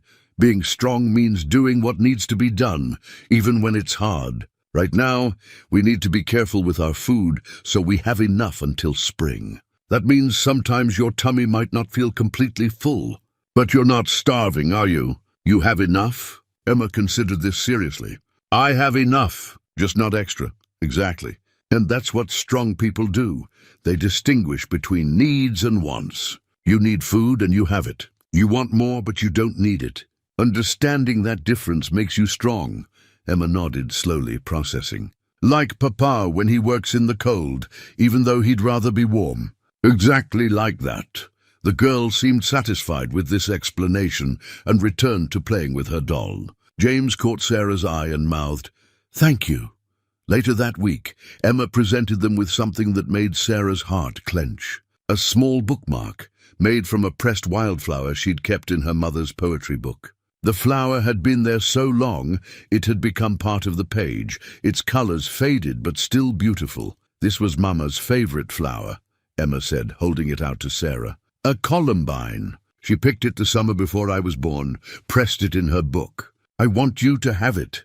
"Emma, I can't. This is yours from your mother." "Mama would want you to have it," Emma insisted with the certainty only a child can possess. "She'd want you to know that I'm happy you're here, that I want you to stay forever." Sarah's eyes filled with tears. She looked at James, who nodded, his own eyes suspiciously bright. "Thank you, sweetheart," Sarah whispered, accepting the pressed flower. "I'll treasure it always." Emma hugged her fiercely, then ran off to play, leaving the two adults sitting in weighted silence. That's significant," James said finally. "That book, those flowers, they were Margaret's most precious possessions. For Emma to give you one, she's giving me permission," Sarah finished. "Permission to be part of this family, to take a place in her heart. Seems so." James cleared his throat. "And for what it's worth, you already have a place in my heart too." The confession hung in the air between them. Sarah looked at him, saw the vulnerability in his expression, the courage it took to say those words. "James, you don't have to say anything," he interrupted. "I just needed you to know, needed to be honest about what's happening here between us." "I feel it too," Sarah admitted. "Have been feeling it. But I'm scared, James, scared of moving too fast, of dishonoring the past, of—" She stopped, voice breaking. "Of losing again. I don't think I could survive it." James reached across the space between them, took her hand. His palm was rough, calloused from years of hard work, but his touch was infinitely gentle. "I can't promise we won't lose. That's the risk of loving anyone. But I can promise that whatever time we have, I'll spend it trying to make you happy, trying to build something good and true." Sarah's tears spilled over. "I want that. Want it so much it terrifies me." "Then be terrified with me," James said softly. We'll figure it out together. They sat like that, hands clasped across the table, taking the first real step toward acknowledging what was growing between them. It wasn't a declaration of love, not yet, but it was an acknowledgement of possibility, of intention, of willingness to be vulnerable again despite the risks. Outside, the wind howled, but inside something warm and hopeful was taking root. The next day, James asked Sarah to take another walk with him when the weather permitted. They bundled up, left Emma with strict instructions to stay inside, and climbed to the ridge where he'd first shown her the map. "There's something I need to tell you," James said as they stood overlooking the valley. "About Margaret. About how she died." Sarah waited, sensing this was important. The midwife said it was just complications, nothing anyone could have done. But for years, I blamed myself. Thought if I'd gotten her to town sooner, if I'd insisted she see a real doctor, He stopped, struggling. "If I'd done something different, maybe she'd still be alive." "James, you can't—" "Let me finish." He took a shaky breath. "I carried that guilt for 3 years. It ate at me, made me shut down, made me think I didn't deserve happiness again because I'd failed to protect her. But lately, talking to you, watching you with Emma, I've realized something. Margaret wouldn't want me to carry that guilt. She'd be angry at me for letting it poison my life, for using it as an excuse to stay isolated." "What changed?" Sarah asked gently. "You did." James turned to face her fully. "You showed me what partnership really means. Not one person carrying everything, protecting the other from hard truths, but 2 people facing things together, sharing the load. Margaret and I, we were good together, but I always tried to shelter her, keep the hardest parts from her. Maybe if I'd trusted her more, been more honest about the risks." He shook his head. "Doesn't matter now. What matters is that I learned from it. And I won't make that mistake with you." Sarah felt the weight of what he was saying. This was James choosing differently, choosing better, choosing to build something new while honoring the lessons of the past. "Thank you for telling me," she said, "for trusting me with this. There's more." James pulled something from his pocket, a small item wrapped in cloth. "This was Margaret's. I want you to have it." Sarah unwrapped the cloth to find a simple silver locket. Inside were 2 tiny portraits, one of Margaret, one of Emma, as a baby. "James, I can't take this." "Yes, you can. You should." His voice was firm but gentle. "Emma needs to remember her mother, and she will. But she also needs to move forward, to accept you fully into our family. Keeping all of Margaret's things locked away, it's not healthy. It's not what she'd want, but the locket was meant to carry family. And you're family now, Sarah. Maybe not in the way Margaret was, but family nonetheless. Keep it, wear it. Remember that you're part of our story now. That we choose you every day." Sarah's hands trembled as she held the locket. "I don't know what to say." "Don't say anything. Just accept it. Accept us." Sarah looked at the locket, then at James, then out at the vast Montana landscape spread before them. She thought about the journey that had brought her here. Loss, desperation, fear, and finally hope. She thought about Emma's pressed flower, about James's carved buttons, about the quilt that wove together past and present. She thought about Margaret, a woman she'd never met but had come to know through the things she'd left behind, through the love still evident in this cabin and in the hearts of the man and child she'd left behind. And Sarah understood that accepting this locket wasn't about replacing Margaret. It was about honoring her by caring for the people she'd loved, by building on the foundation she'd laid, by keeping her memory alive while also allowing new life, new love, new possibilities to grow. "I accept," Sarah said softly. "I accept all of it." James's face transformed with relief and something deeper. He helped her fasten the locket around her neck, his fingers fumbling with the tiny clasp, his breath warm against her neck. When it was secured, they stood close, looking at each other. The cold wind whipped around them, but in this moment they barely felt it. James started, then stopped, seeming to struggle with the words. "I know," Sarah said. "I feel it too." They didn't kiss. It still felt too soon, too momentous. But they stood close, hands clasped, looking into each other's eyes, acknowledging without words what was growing between them. Love, fragile and new, built on the ruins of old loves, but no less real for its complicated beginnings. They walked back to the cabin hand in hand, a gesture that felt both natural and revolutionary. When they entered, Emma looked up from her playing, saw their joined hands, and smiled with the wisdom of a child who understands more than adults give her credit for. "Does this mean Sarah is staying forever?" she asked. James looked at Sarah, raising an eyebrow in question. Sarah squeezed his hand. "Yes," she said. "Forever," Emma whooped with joy, running to hug them both. And as they stood there, the three of them wrapped together in the warm cabin, Sarah felt the last piece of ice around her heart begin to thaw. She'd found more than shelter here, more than work or purpose. She'd found family, not the family she was born into, or the one she'd lost, but the family she'd chosen, and that had chosen her in return. That evening, Sarah wore the locket as she worked on the quilt. Emma sat close, watching her stitch, occasionally asking to see the portraits inside. "You look like Mama," Emma said, studying the tiny painting. "Not exactly, but in the way you smile." "In your eyes," Sarah's throat tightened. "That's a lovely thing to say, sweetheart. I think Mama sent you to us," Emma continued with child-simple faith. "I prayed for someone and you came. That means Mama heard me, heard us, and sent someone who would love us the way she did." James, listening from his chair, had to turn away to hide his emotion. But Sarah saw, understood, felt the same overwhelming surge of gratitude and love and wonder that this was their life now. "I think you might be right," Sarah said, pulling Emma close. "I think your mama is watching over us, making sure we're all right, sending us what we need. Do you think she's happy?" Sarah looked at the locket, at Margaret's portrait, and felt with certainty what her answer should be. "Yes, sweetheart. I think she's very happy. Because the people she loved are being cared for, are learning to be happy again. That's all any mother wants."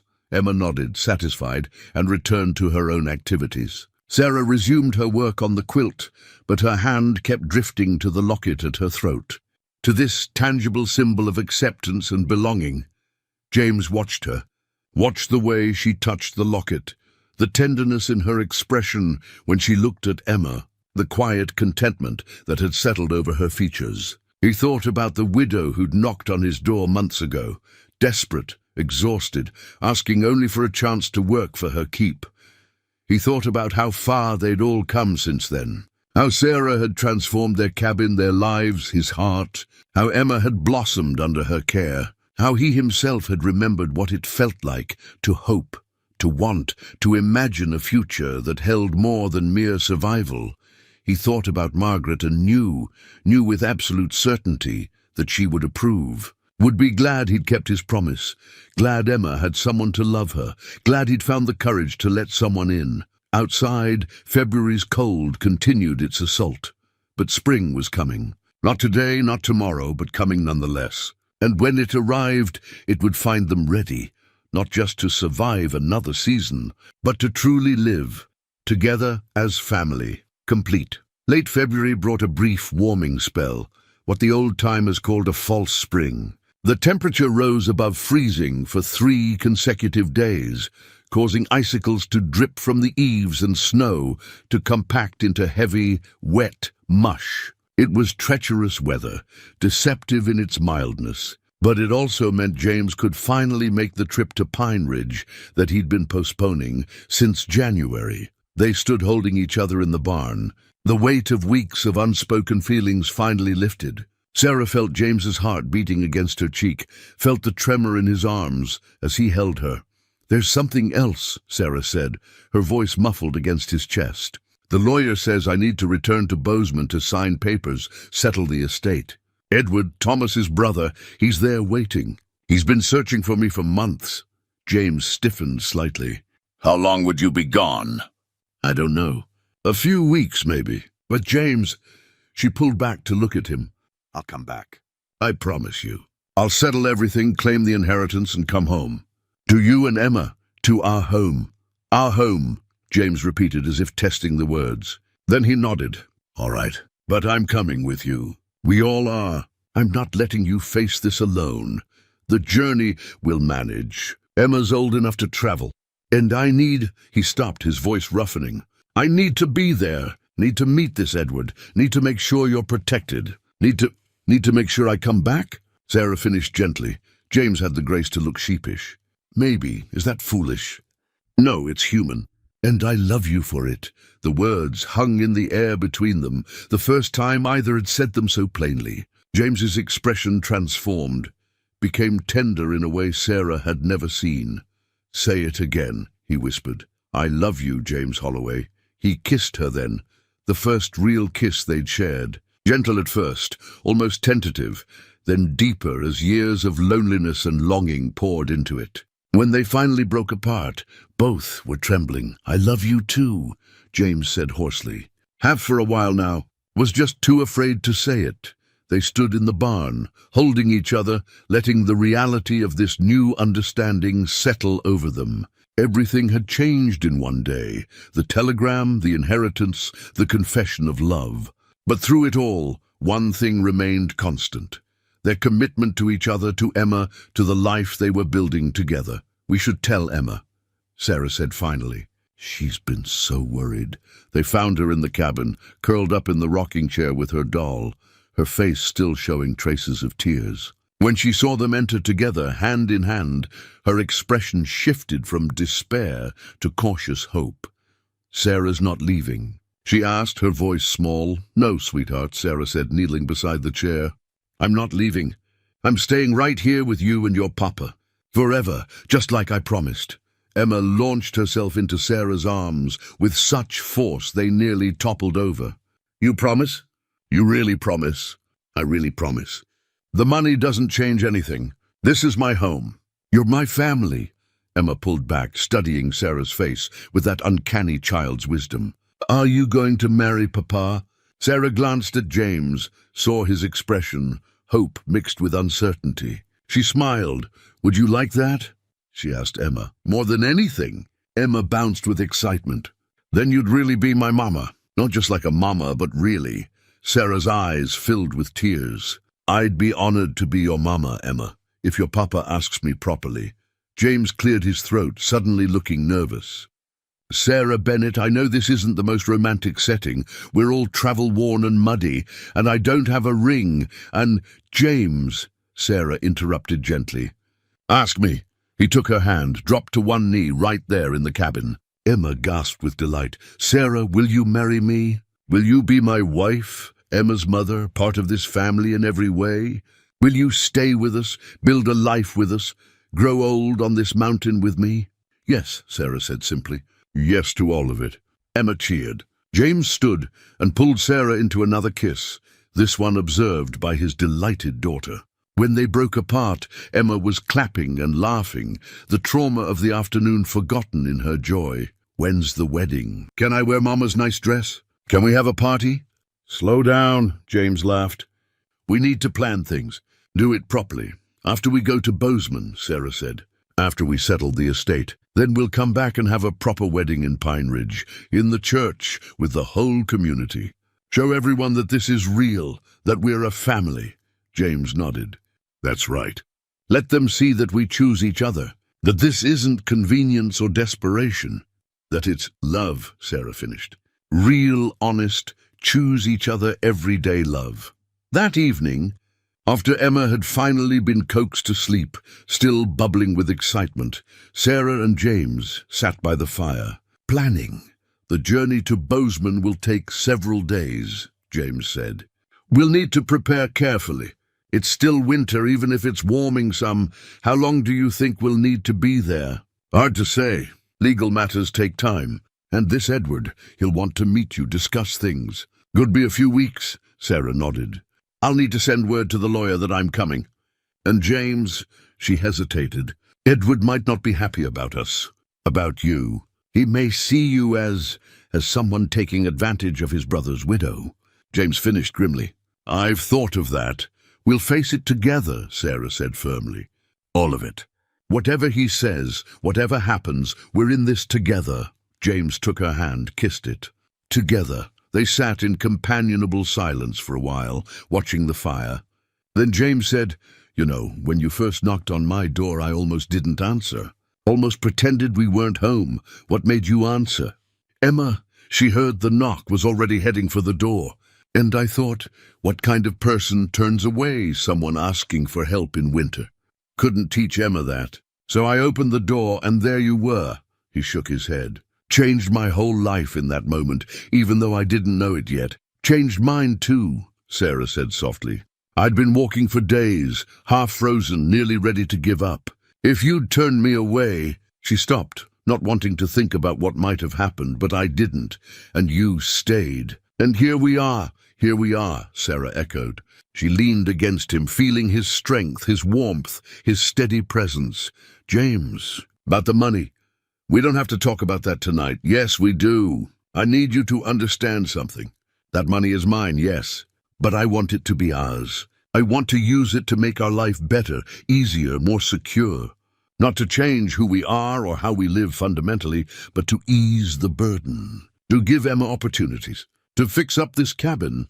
To ensure we never have to ration food again. James was quiet for a long moment. Sarah could feel the war inside him, pride warring with practicality, the desire to provide warring with the wisdom to accept help. I won't be a kept man, he said finally. I'm not asking you to be. I'm asking you to be my partner, to let us pool our resources, your knowledge, your skills, your land, and yes, my inheritance, to build something together, something better than either of us could build alone. That's... James stopped, thought. That's fair. That's partnership. Exactly. Sarah squeezed his hand. We're stronger together, James, in every way. He nodded slowly. All right. We'll figure it out. Make decisions together about how to use it, what to do with it. But Sarah, this cabin, this land, it stays simple. I don't want to become something I'm not. I don't want that either. I love this cabin exactly as it is. I love this life. I just want it to be a little less desperate, a little more secure. I can live with that. They talked late into the night, making plans, dreaming about the future. They'd travel to Bozeman in March when the weather improved. They'd settle the estate, meet with Edward, handle all the legal necessities. Then they'd return and marry in April, when spring was firmly established and the mountain was coming back to life. Sarah would become Sarah Holloway. Emma would have a mother. James would have a wife, a partner, someone to share the burden and the joy. They'd use the money wisely, improvements to the cabin, livestock, supplies, savings for Emma's future. But they'd keep their simple life, their mountain home, their deliberate choice to live close to the land and to each other. It wasn't the life Sarah had imagined when she'd married Thomas. It wasn't the comfortable city life her inheritance could buy. But it was the life she wanted. Hard sometimes, but filled with purpose and love and the deep satisfaction of building something real with her own hands. As the fire burned low and exhaustion finally caught up with them, Sarah and James parted for their separate sleeping spaces, still maintaining propriety until they could be properly married. But Sarah lay in her small room, feeling different than she had the night before. Last night she'd been Sarah Bennett, widow, uncertain of her place, afraid to hope. Tonight, she was Sarah Bennett, soon to be Sarah Holloway, engaged, loved, home. The telegram that had threatened to upend everything had instead clarified everything, had forced them to confront their feelings, to make choices, to commit. Sometimes, Sarah thought, the things that seem like disasters turn out to be blessings in disguise. The inheritance didn't have to mean leaving. It could mean staying, but with more security, more options, more ability to help the people she loved. She thought about Martha Walsh's words. Choose love over comfort. But maybe, with careful planning and grateful hearts, she could have both. Could have love and a little comfort. Could build a life that honored both her heart's desire and practical necessity. She fell asleep with her hand on the locket James had given her, with Margaret's image held close to her heart. Thank you, she thought, directing the words to a woman she'd never met, but had come to love through the legacy she'd left. Thank you for loving them, for preparing the way, for giving your blessing. I'll take care of them, I promise, and somewhere in the vast mystery beyond death, perhaps Margaret smiled. Perhaps she was glad her husband and daughter had found someone to love them, someone to continue the work she'd begun. Perhaps love was like that, endless, abundant, capable of expanding to include more hearts, more lives, more possibilities than anyone could imagine. Tomorrow would bring new challenges. The journey to Bozeman, the meeting with Edward, the settlement of the estate. But tonight, in a cabin on a Montana mountain, 3 people slept peacefully, bound together by choice and love, and the quiet determination to build something beautiful from the broken pieces of their pasts. Tomorrow could wait. Tonight was for rest, for hope, for the simple joy of knowing they were exactly where they belonged. Needed supplies desperately now. Salt, flour, coffee, ammunition. Things they couldn't produce themselves and had run dangerously low on. More importantly, a trader was scheduled to arrive in Pine Ridge in late February with goods from the east. It was an opportunity they couldn't miss. "I want to come," Sarah said when James announced his plans. "I want to face the town, show them I'm not hiding." James looked uncertain. "There'll be talk, judgment. You don't need to subject yourself to that." "Yes, I do." Sarah's voice was firm. "If I'm going to make this my home, truly my home, then I need to be part of the community." "Can't do that by hiding on the mountain." Emma bounced with excitement. "Can I come too? Please, Papa? I haven't been to town in forever." James looked at his girls, and they were his girls, both of them now, and couldn't find a reason to say no. "All right. We'll all go. Make a family trip of it." The journey took most of a day, the trail treacherous with melting snow and mud. But they made good time, the horse pulling the small sled steady and sure-footed. Emma chattered the whole way, pointing out landmarks, excited by the adventure of it all. Pine Ridge was larger than Sarah had expected, perhaps 200 souls scattered across a collection of buildings that served a wide territory of ranchers, trappers and miners. The main street boasted a general store, a church, a saloon, a blacksmith, and various other enterprises. People moved about their business, bundled against the cold despite the warming trend. They caused a stir the moment they arrived. Sarah felt the eyes on them immediately.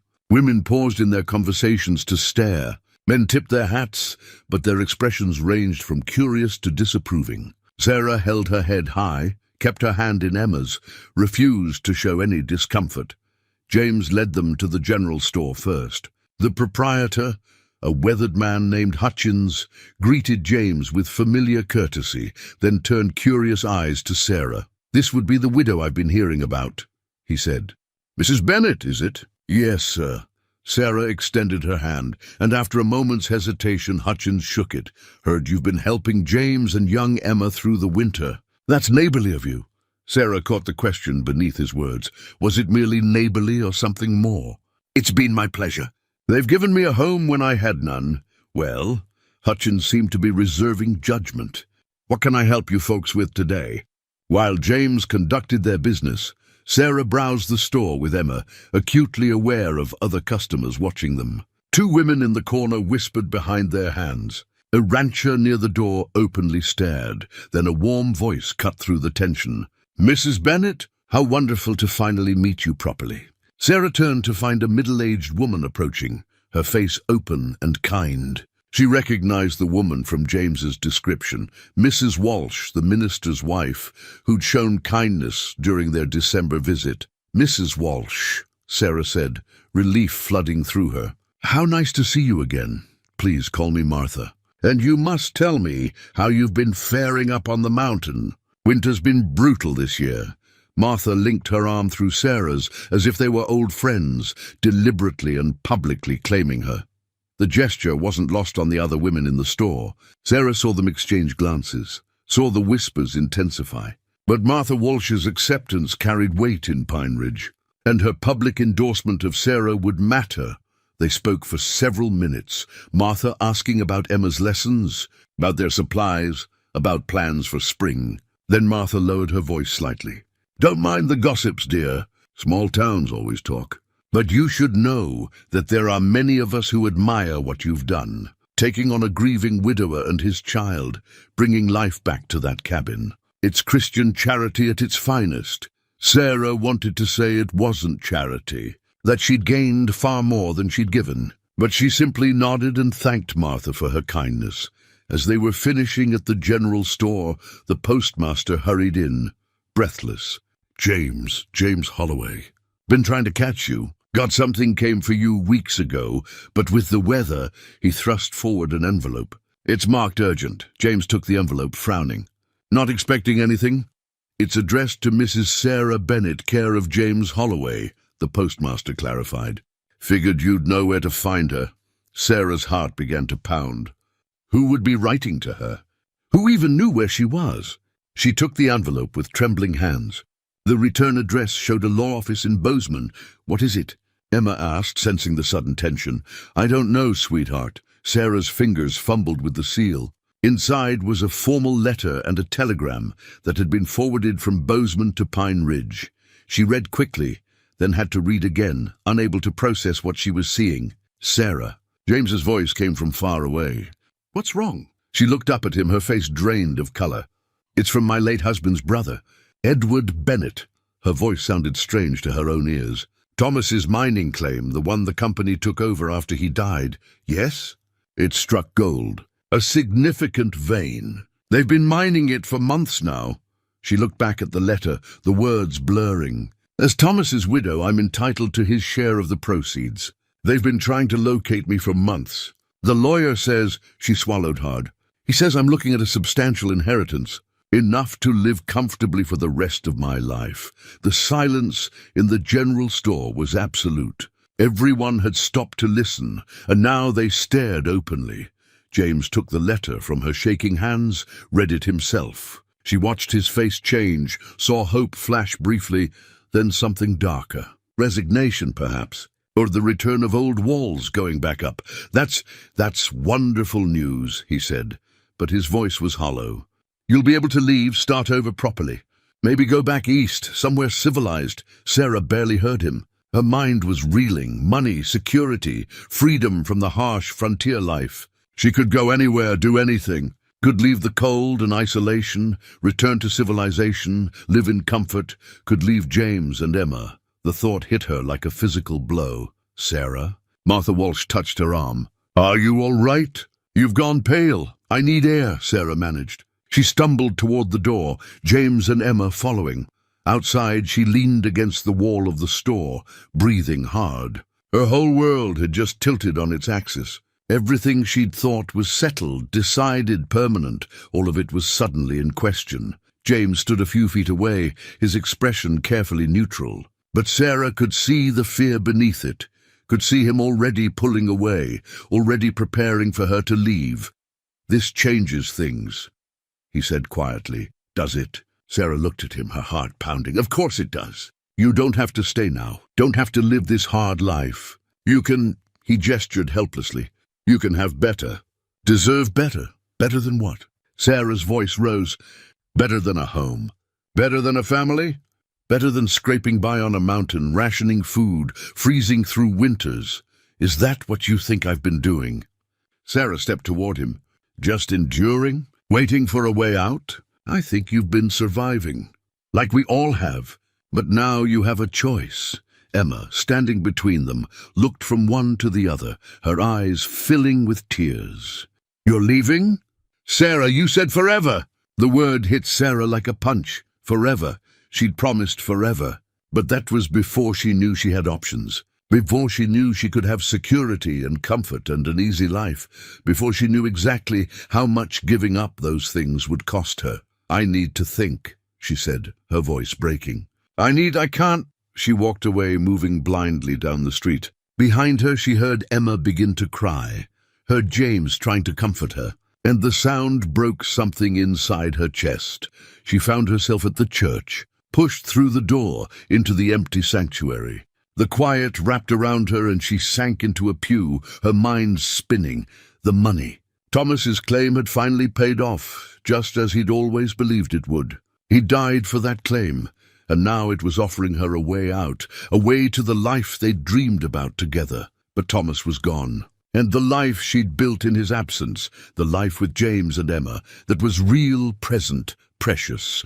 Could she walk away from it? Go back to being alone, even if comfortable? Leave the man she'd fallen in love with, the child who'd claimed her heart? She pulled out the locket James had given her, opened it to see Margaret's face and baby Emma's. What would Margaret do? What would she want Sarah to do? The answer came with startling clarity. Margaret had chosen love over comfort, had left Philadelphia and its ease for a hard life on the mountain with James, had chosen deliberately, knowing the costs. Had she regretted it? James said no. She told him she'd do it all again. Sarah thought about the past months. Yes, they'd been hard. Yes, she'd gone hungry sometimes, been cold, been exhausted by the endless work. But she'd also laughed more than she had in years. She'd felt needed, wanted, loved. She'd found purpose beyond mere survival. She'd found home. Was she really considering leaving that for money? For ease? But the money could help them all. Could make the hard life easier. Could ensure Emma had opportunities, education, security. Could take the constant worry out of every winter, every season, unless James's pride wouldn't let him accept it, unless he saw it as charity, as pity, unless he pushed her away rather than let her stay out of obligation. Thought I'd find you here. Sarah looked up to see Martha Walsh sliding into the pew beside her. I'm sorry, Sarah said. I just needed to think. I understand. Martha was quiet for a moment. I heard what happened. The whole town has by now. Of course they have. Sarah, may I tell you something? A story from my own life? Sarah nodded, grateful for any distraction from the turmoil in her mind. 25 years ago, I was engaged to a banker's son in St. Louis. Comfortable life waiting for me. Big house, servants, social standing. Then I met Reverend Walsh. He was visiting St. Louis, raising money for his frontier mission. We fell in love. Martha smiled at the memory. My family was horrified. They told me I'd regret giving up everything for a hard life out west, that love wouldn't be enough when I was cold and hungry and missing civilization. What did you do? I married him anyway. Came to Pine Ridge 24 years ago. And yes, it's been hard. We've been cold, we've struggled, we've buried 2 babies in the cemetery behind this church. Martha's voice caught but held steady. But I've never regretted it, not once. Because I chose love over comfort, and love has sustained me through everything else. Sarah felt tears slip down her cheeks. I'm afraid of what? Of making the wrong choice. Of regretting either decision. She stopped, swallowed hard. Of James not wanting me if he thinks I'm staying out of obligation rather than choice. Sir, Martha nodded wisely. Male pride. It's a terrible thing sometimes. But Sarah, let me ask you this. What does your heart want? Not your head, not practical calculations. Your heart. Sarah didn't have to think. To stay, to finish building what we started, to raise Emma, to love James, to make that cabin a home. Then that's your answer. The money doesn't change what your heart wants. It just complicates the path to getting it. But James Holloway is a good man. But like most good men, he's an idiot sometimes. He's so busy trying to protect you, to give you what he thinks you need, that he's forgotten to ask what you want. You need to make him listen. Sarah took a shaky breath. What if he won't? Then you make him. You fight for what matters. That's what love is, not just feeling something but choosing to fight for it even when it's hard. Sarah sat with that wisdom for a moment, then stood. Thank you, Martha. Any time, dear. And Sarah, for what it's worth, I hope you stay. This community needs more women like you, and that man and his daughter, they need you too, more than they probably know how to say. Sarah found James and Emma at the sled, loading supplies. Emma's face was tear-stained, and James looked like he'd aged 10 years in the past hour. We should talk, Sarah said. James nodded curtly. Let's get home first. Emma needs lunch. The ride back was silent, except for Emma's occasional sniffles. Sarah's mind raced, trying to figure out how to make James understand. How to make him see that the money didn't change her choice, didn't change her heart.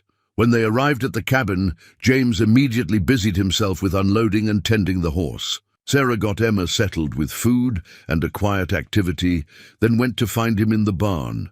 James, we need to talk about this. Nothing to talk about. His back was to her, his movements sharp and agitated. You got your inheritance. You can leave. should leave. Go have the life you deserve. And what life is that? Sarah's voice was firm. One where I'm comfortable but alone. Where I have money but no family? Where I'm safe but miserable? You'd get over it. Start fresh somewhere. Find someone, his voice cracked. Find someone better than a mountain man who can barely feed his family through winter. James Holloway, you turn around and look at me right now. The command in her voice surprised them both. James slowly turned, and Sarah saw the pain in his face, the fear he was trying so hard to hide. I'm not leaving, she said. Sarah, I'm not leaving, she repeated, stronger now. That money, yes, it's mine. Yes, it changes things. But it doesn't change what I want. It doesn't change where I belong. You can't know that. Not yet. You need time to think. I don't need time. I need you to listen. Sarah stepped closer. I came to this mountain with nothing. Desperate, exhausted, alone. You and Emma gave me more than shelter. You gave me purpose, belonging, love. James's jaw clenched. Don't stay out of gratitude. Don't stay because you feel obligated. Is that what you think this is? Sarah's voice rose. Obligation. James, I love Emma like she's my own daughter. I love this cabin, this mountain, this life we're building together. And I love... She stopped, took a breath. I love you. Not your homestead, not your provisions. You, the man who carved me buttons because he noticed mine were worn. The man who trusted me with his grief. The man who let me finish his wife's quilt because he understood I was honoring her, not replacing her. James stood frozen, his face working with emotion. The money means we won't have to ration food next winter, Sarah continued. Means we can fix up the cabin, get Emma proper schooling materials, maybe even take a trip to Bozeman once in a while. But it doesn't mean I want to leave. It means I can stay by choice, not necessity. And I choose to stay.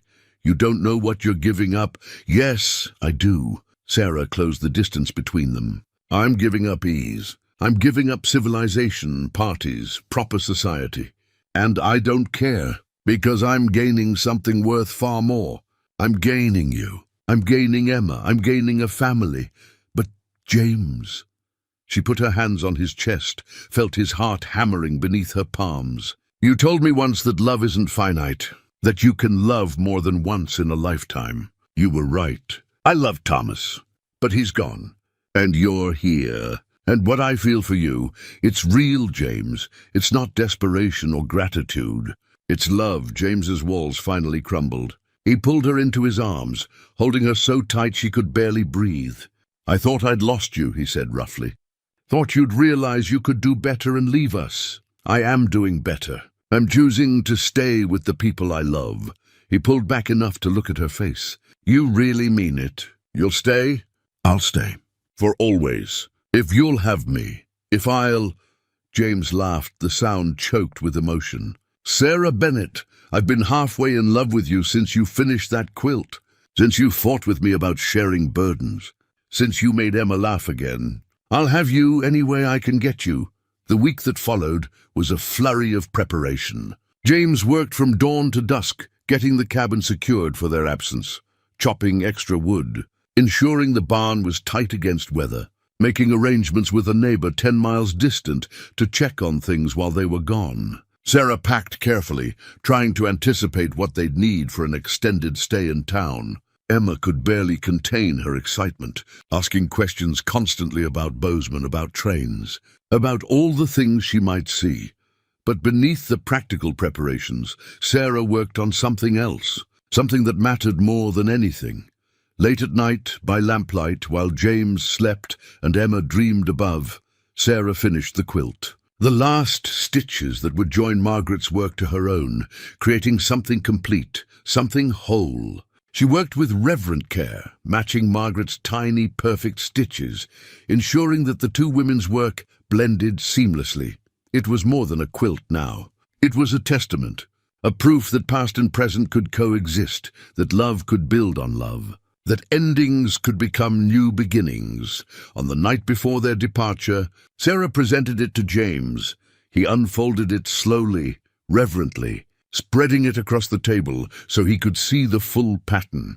The design was intricate, stars and flowers, geometric patterns and flowing curves, all in fabrics that told stories. Sarah could see him recognizing pieces of Margaret's dresses, of Emma's baby clothes, of his own old shirts, and woven throughout, her own contributions, pieces of her wedding dress, fabric from the shawl she'd worn the day she'd arrived, cloth from the dress she'd been wearing when Emma had first asked her to stay. "It's perfect," James said hoarsely.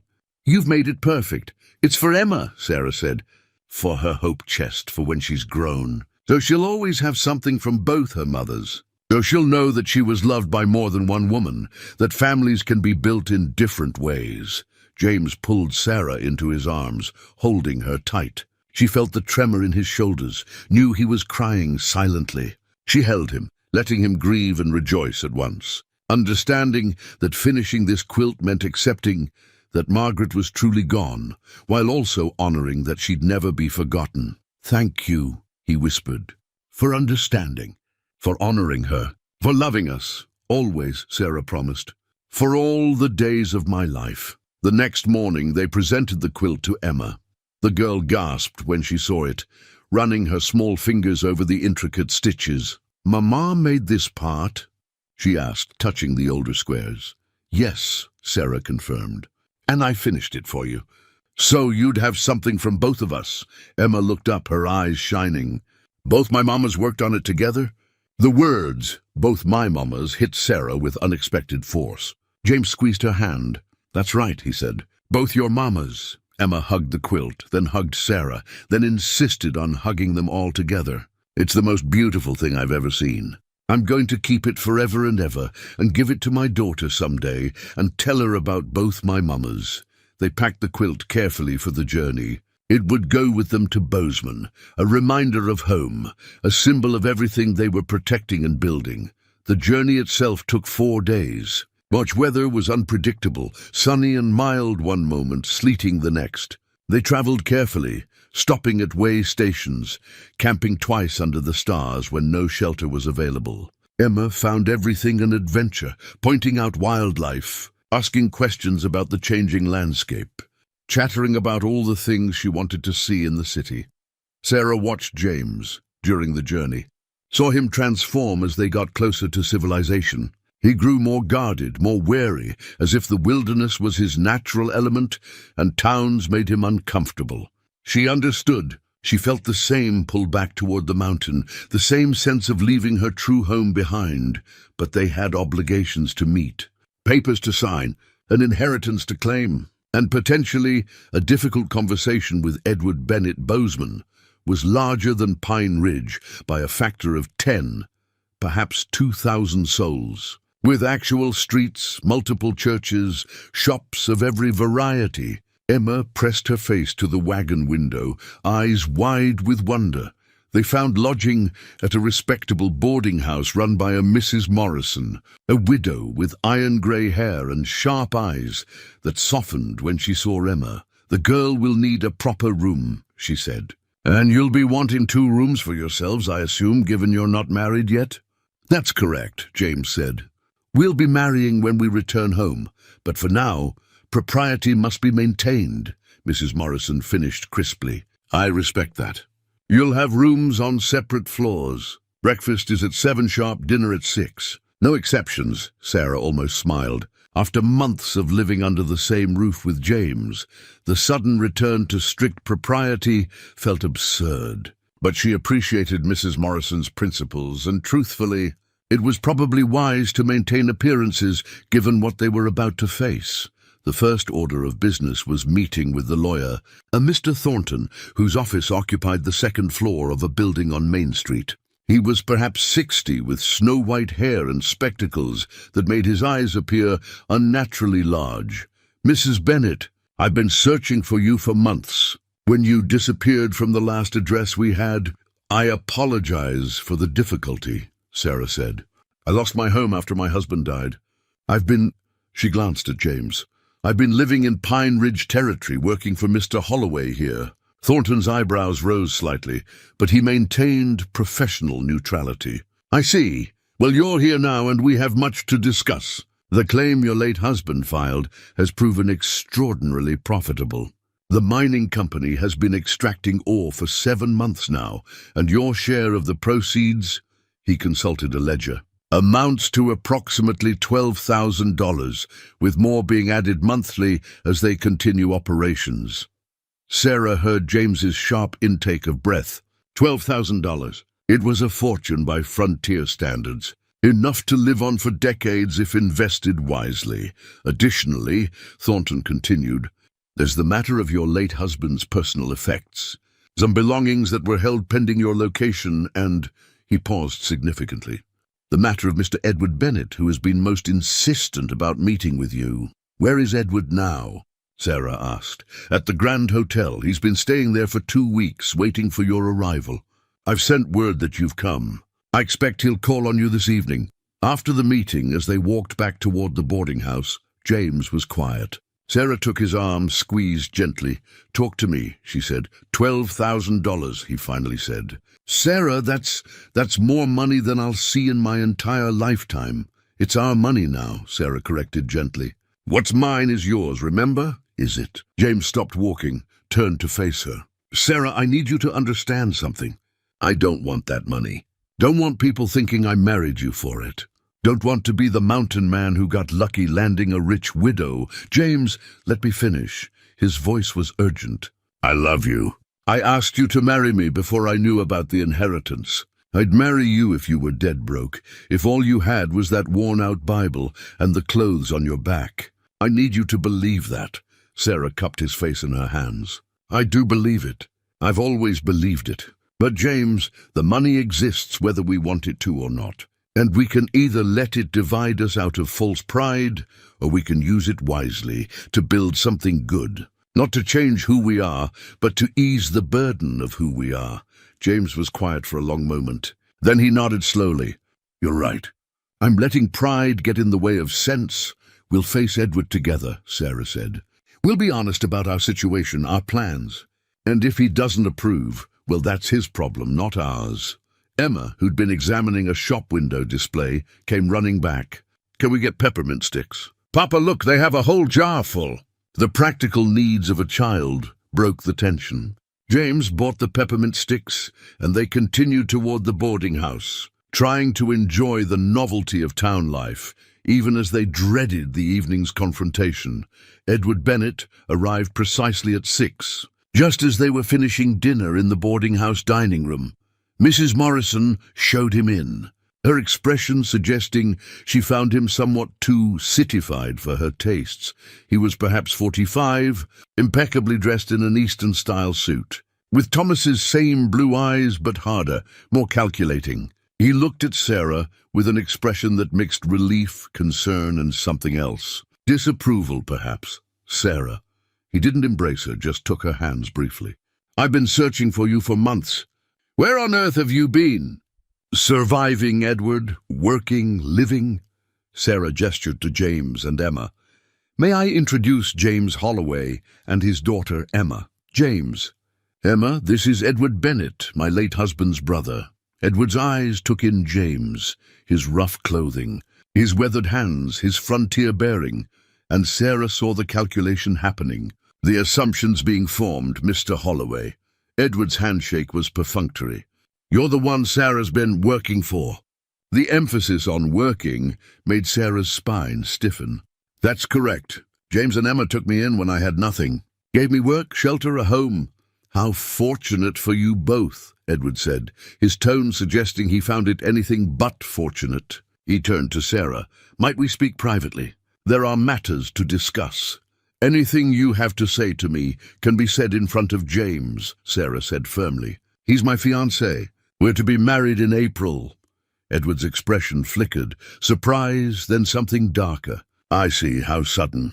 Thomas has only been gone 6 months, and already you're engaged to a good man who loves me and whom I love," Sarah interrupted, her voice steady but edged with steel. "Yes, Edward. I've moved forward with my life. As Thomas would have wanted me to." "Would he?" Edward's voice rose slightly.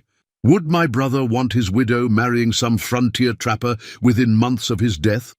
Living in, what did you call it? Her Pine Ridge territory? Sarah, Thomas died trying to provide you with a better life. And now that his efforts have finally paid off, you're throwing it away on—" He gestured at James dismissively. James stood, his chair scraping back. His face was carefully neutral, but Sarah could see the anger in the set of his shoulders. "I think it's time for me to take Emma upstairs." "No." Sarah stood too, placing herself between the men. "James stays. Edward, I understand you're upset, but you need to understand something. I love Thomas. I always will. But he's gone, and I refuse to spend the rest of my life alone, mourning, simply because you disapprove of my choices. It's not about approval, Sarah. It's about protection. You're vulnerable, grieving, and this man—" He looked at James with barely concealed contempt. "He sees an opportunity. A wealthy widow, isolated, desperate. It's the oldest trap in the world." "Enough." Sarah's voice cracked like a whip. Emma, sensing the tension, pressed close to James. "You will not speak about James that way. You know nothing about him, about us, about what we've built together, what you've built. Sarah, you've been playing house on a mountain for a few months. That's not building something, that's surviving. And now that you have options, real options, you should take them. Come back east with me. Invest the money properly. Find a respectable match in time if you want to marry again. But this," he gestured at their small group, "this is beneath you." The silence that followed was thick with fury. Sarah felt James's hand on her shoulder, steadying her. "I think we're done here," James said quietly. "Sarah, Emma, let's go upstairs." "Wait." Edward's voice softened slightly. "Sarah, please. I promised Thomas I'd look after you if anything happened to him. I'm trying to fulfill that promise. Can't you see that?" Sarah felt her anger cool to something sadder. "I know you mean well, Edward. I know you love Thomas. But looking after me doesn't mean controlling my life. It means respecting my choices, even if you don't understand them. I'm trying to protect you from making a mistake you'll regret." "Maybe I will regret it," Sarah said. "But it will be my mistake to make, my life to live. And honestly, Edward, I don't think I'll regret it. I think I've finally found where I belong." Edward looked at her for a long moment, then sighed. "You're determined to do this? To throw away this opportunity?" "I'm not throwing anything away. I'm choosing to use the money to build a better life with the people I love." "That's not waste, that's wisdom. I see I can't change your mind." "No, you can't." Edward nodded slowly. "Then I suppose there's nothing left to discuss. I'll speak with Thornton in the morning, ensure the inheritance transfer proceeds smoothly. But Sarah," he met her eyes, "when this falls apart, when reality sets in, when you realize what you've given up, don't expect me to come running to rescue you." "I won't need rescuing," Sarah said quietly. "I've already been rescued by these two people right here." Edward left without another word. Sarah stood shaking, the adrenaline of the confrontation leaving her weak. James pulled her into his arms and Emma hugged them both. "I'm sorry," Sarah whispered. "I'm so sorry he spoke to you that way." "Don't apologize for him," James said firmly. "He's wrong, Sarah, about everything. And you," he pulled back to look at her, "you defended us. Defended what we're building. That means more than you know. He was just trying to protect me in his way, maybe. But protection that doesn't respect your choices isn't really protection. It's control." Mrs. Morrison appeared in the doorway, her expression sympathetic. "That was quite the row. Are you all right, dear?" "Yes," Sarah said, surprised to find it was true. "Yes, I think I am." "Good, because there's someone else here to see you. Mrs. Walsh from Pine Ridge says she heard you were in town and wanted to call." Martha Walsh bustled in, bringing with her the practical warmth Sarah had come to associate with frontier women. She took one look at Sarah's face and understood immediately. "Difficult family, I take it." "You could say that." Sarah managed a weak smile.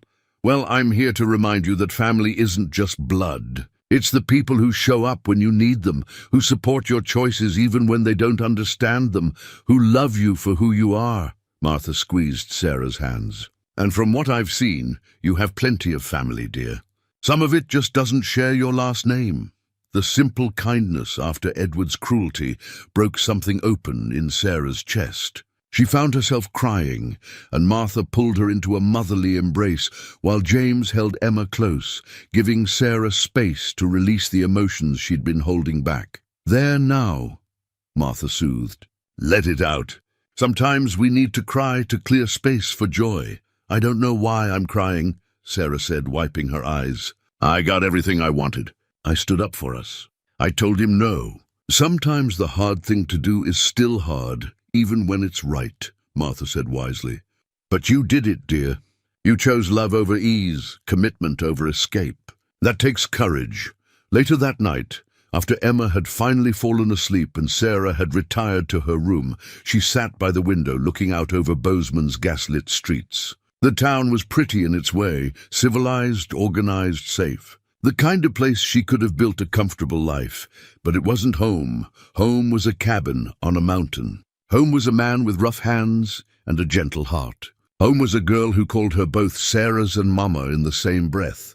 Home was hard work and harder winters and the deep satisfaction of building something real with the people you loved. She thought about Edward's words. Maybe he was right. Maybe she was throwing away an opportunity. Maybe in a few years she'd regret choosing a difficult life over an easy one, but she didn't think so, because here in this boarding house, in this civilized town with all its comforts, she felt lonely. But on the mountain, in that small cabin, she felt complete. That was worth more than all the money in the world. Tomorrow, they'd meet with Thornton again, sign the final papers, make arrangements for the inheritance. Then they'd begin the journey home, to their mountain, their cabin, their life. And in April, she'd marry James Holloway in Pine Ridge's small church, with Martha Walsh and the whole community watching. She'd become Emma's mother-in-law, as she already was in heart. She'd spend her days working alongside James, building a future one careful decision at a time. It wouldn't be easy, but it would be hers. Chosen deliberately, built carefully, treasured completely.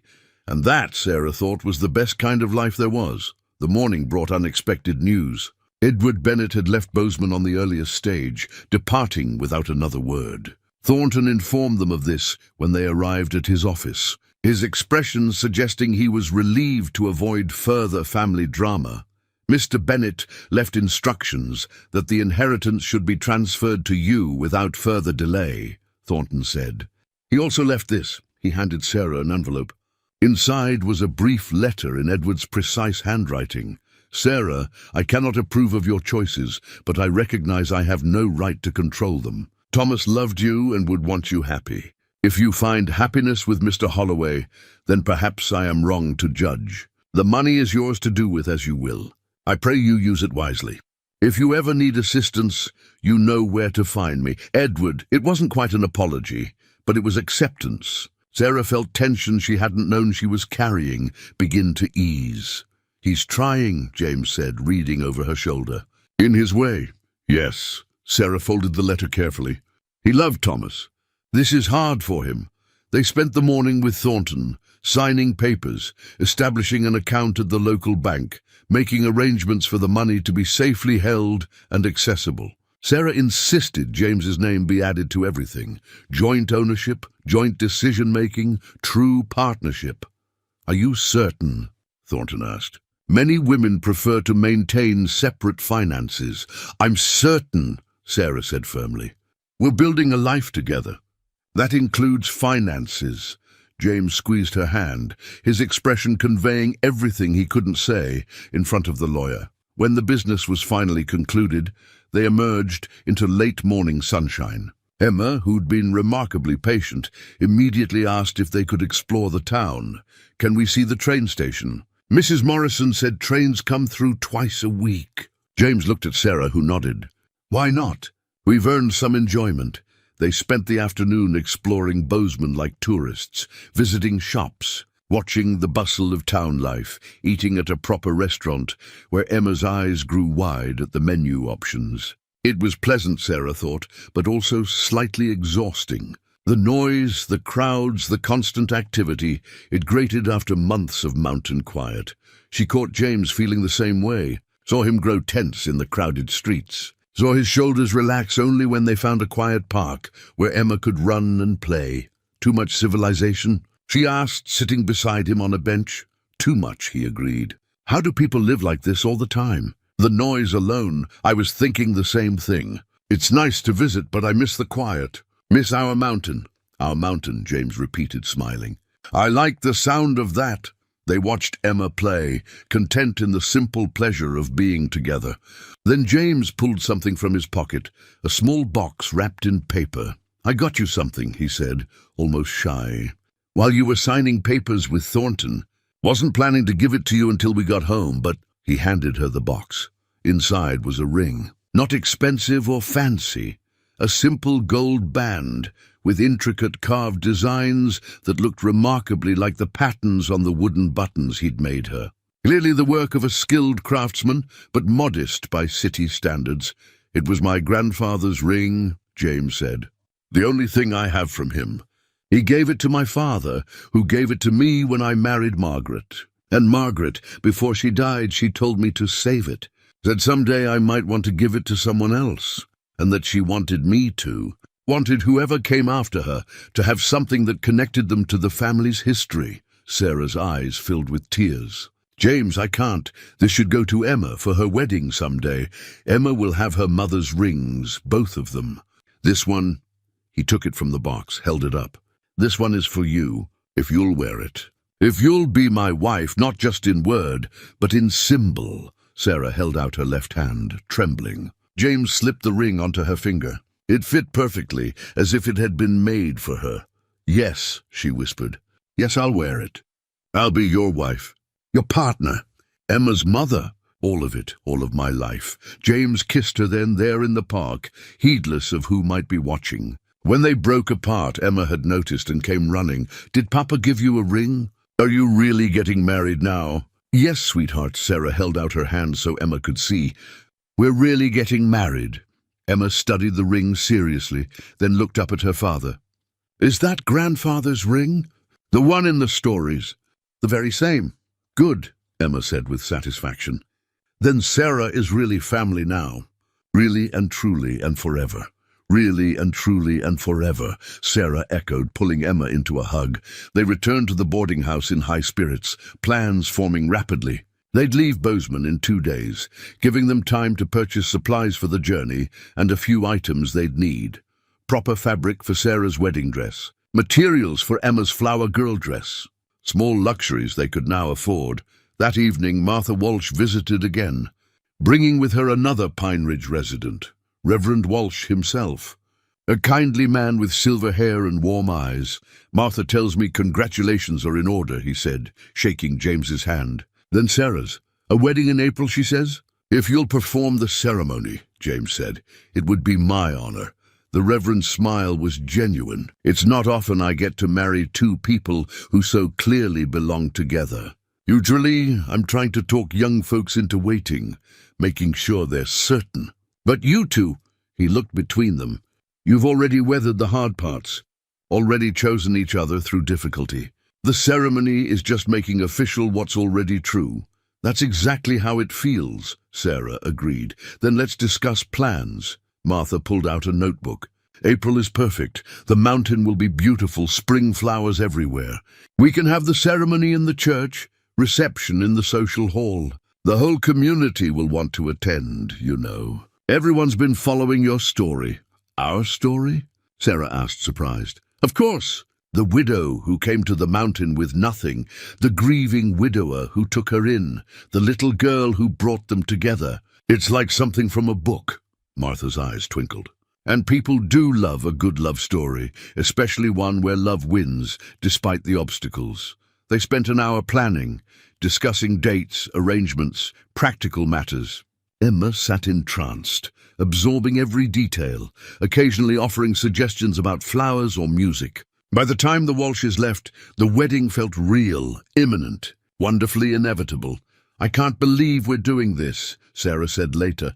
As she and James sat in the boarding house parlor, Emma already asleep upstairs. A few months ago I was alone, desperate, certain my life was over. And now you're wearing my grandfather's ring and planning our wedding, James finished. Life is strange sometimes. Strange and wonderful. Sarah looked at the ring on her finger, marveling at how right it felt. James, are you certain about this? About me? Once we're married, there's no going back. Why would I want to go back? James took her hand, his thumb tracing the ring he'd placed there. Sarah, I've never been more certain of anything in my life. You're it for me. You and Emma, you're what I want to spend my life protecting, providing for, loving, even with all the complications. The inheritance, Edward's disapproval, the gossip, especially with all of that. James's voice was firm. Those things don't change what's in my heart. Don't change that. When I wake up in the morning, the first thing I think about is whether you're warm enough, whether you're happy, whether you need anything. Don't change that when Emma calls you Mama. My chest gets tight with gratitude that she has you. Don't change that I can't imagine facing another winter, another spring, another day without you beside me.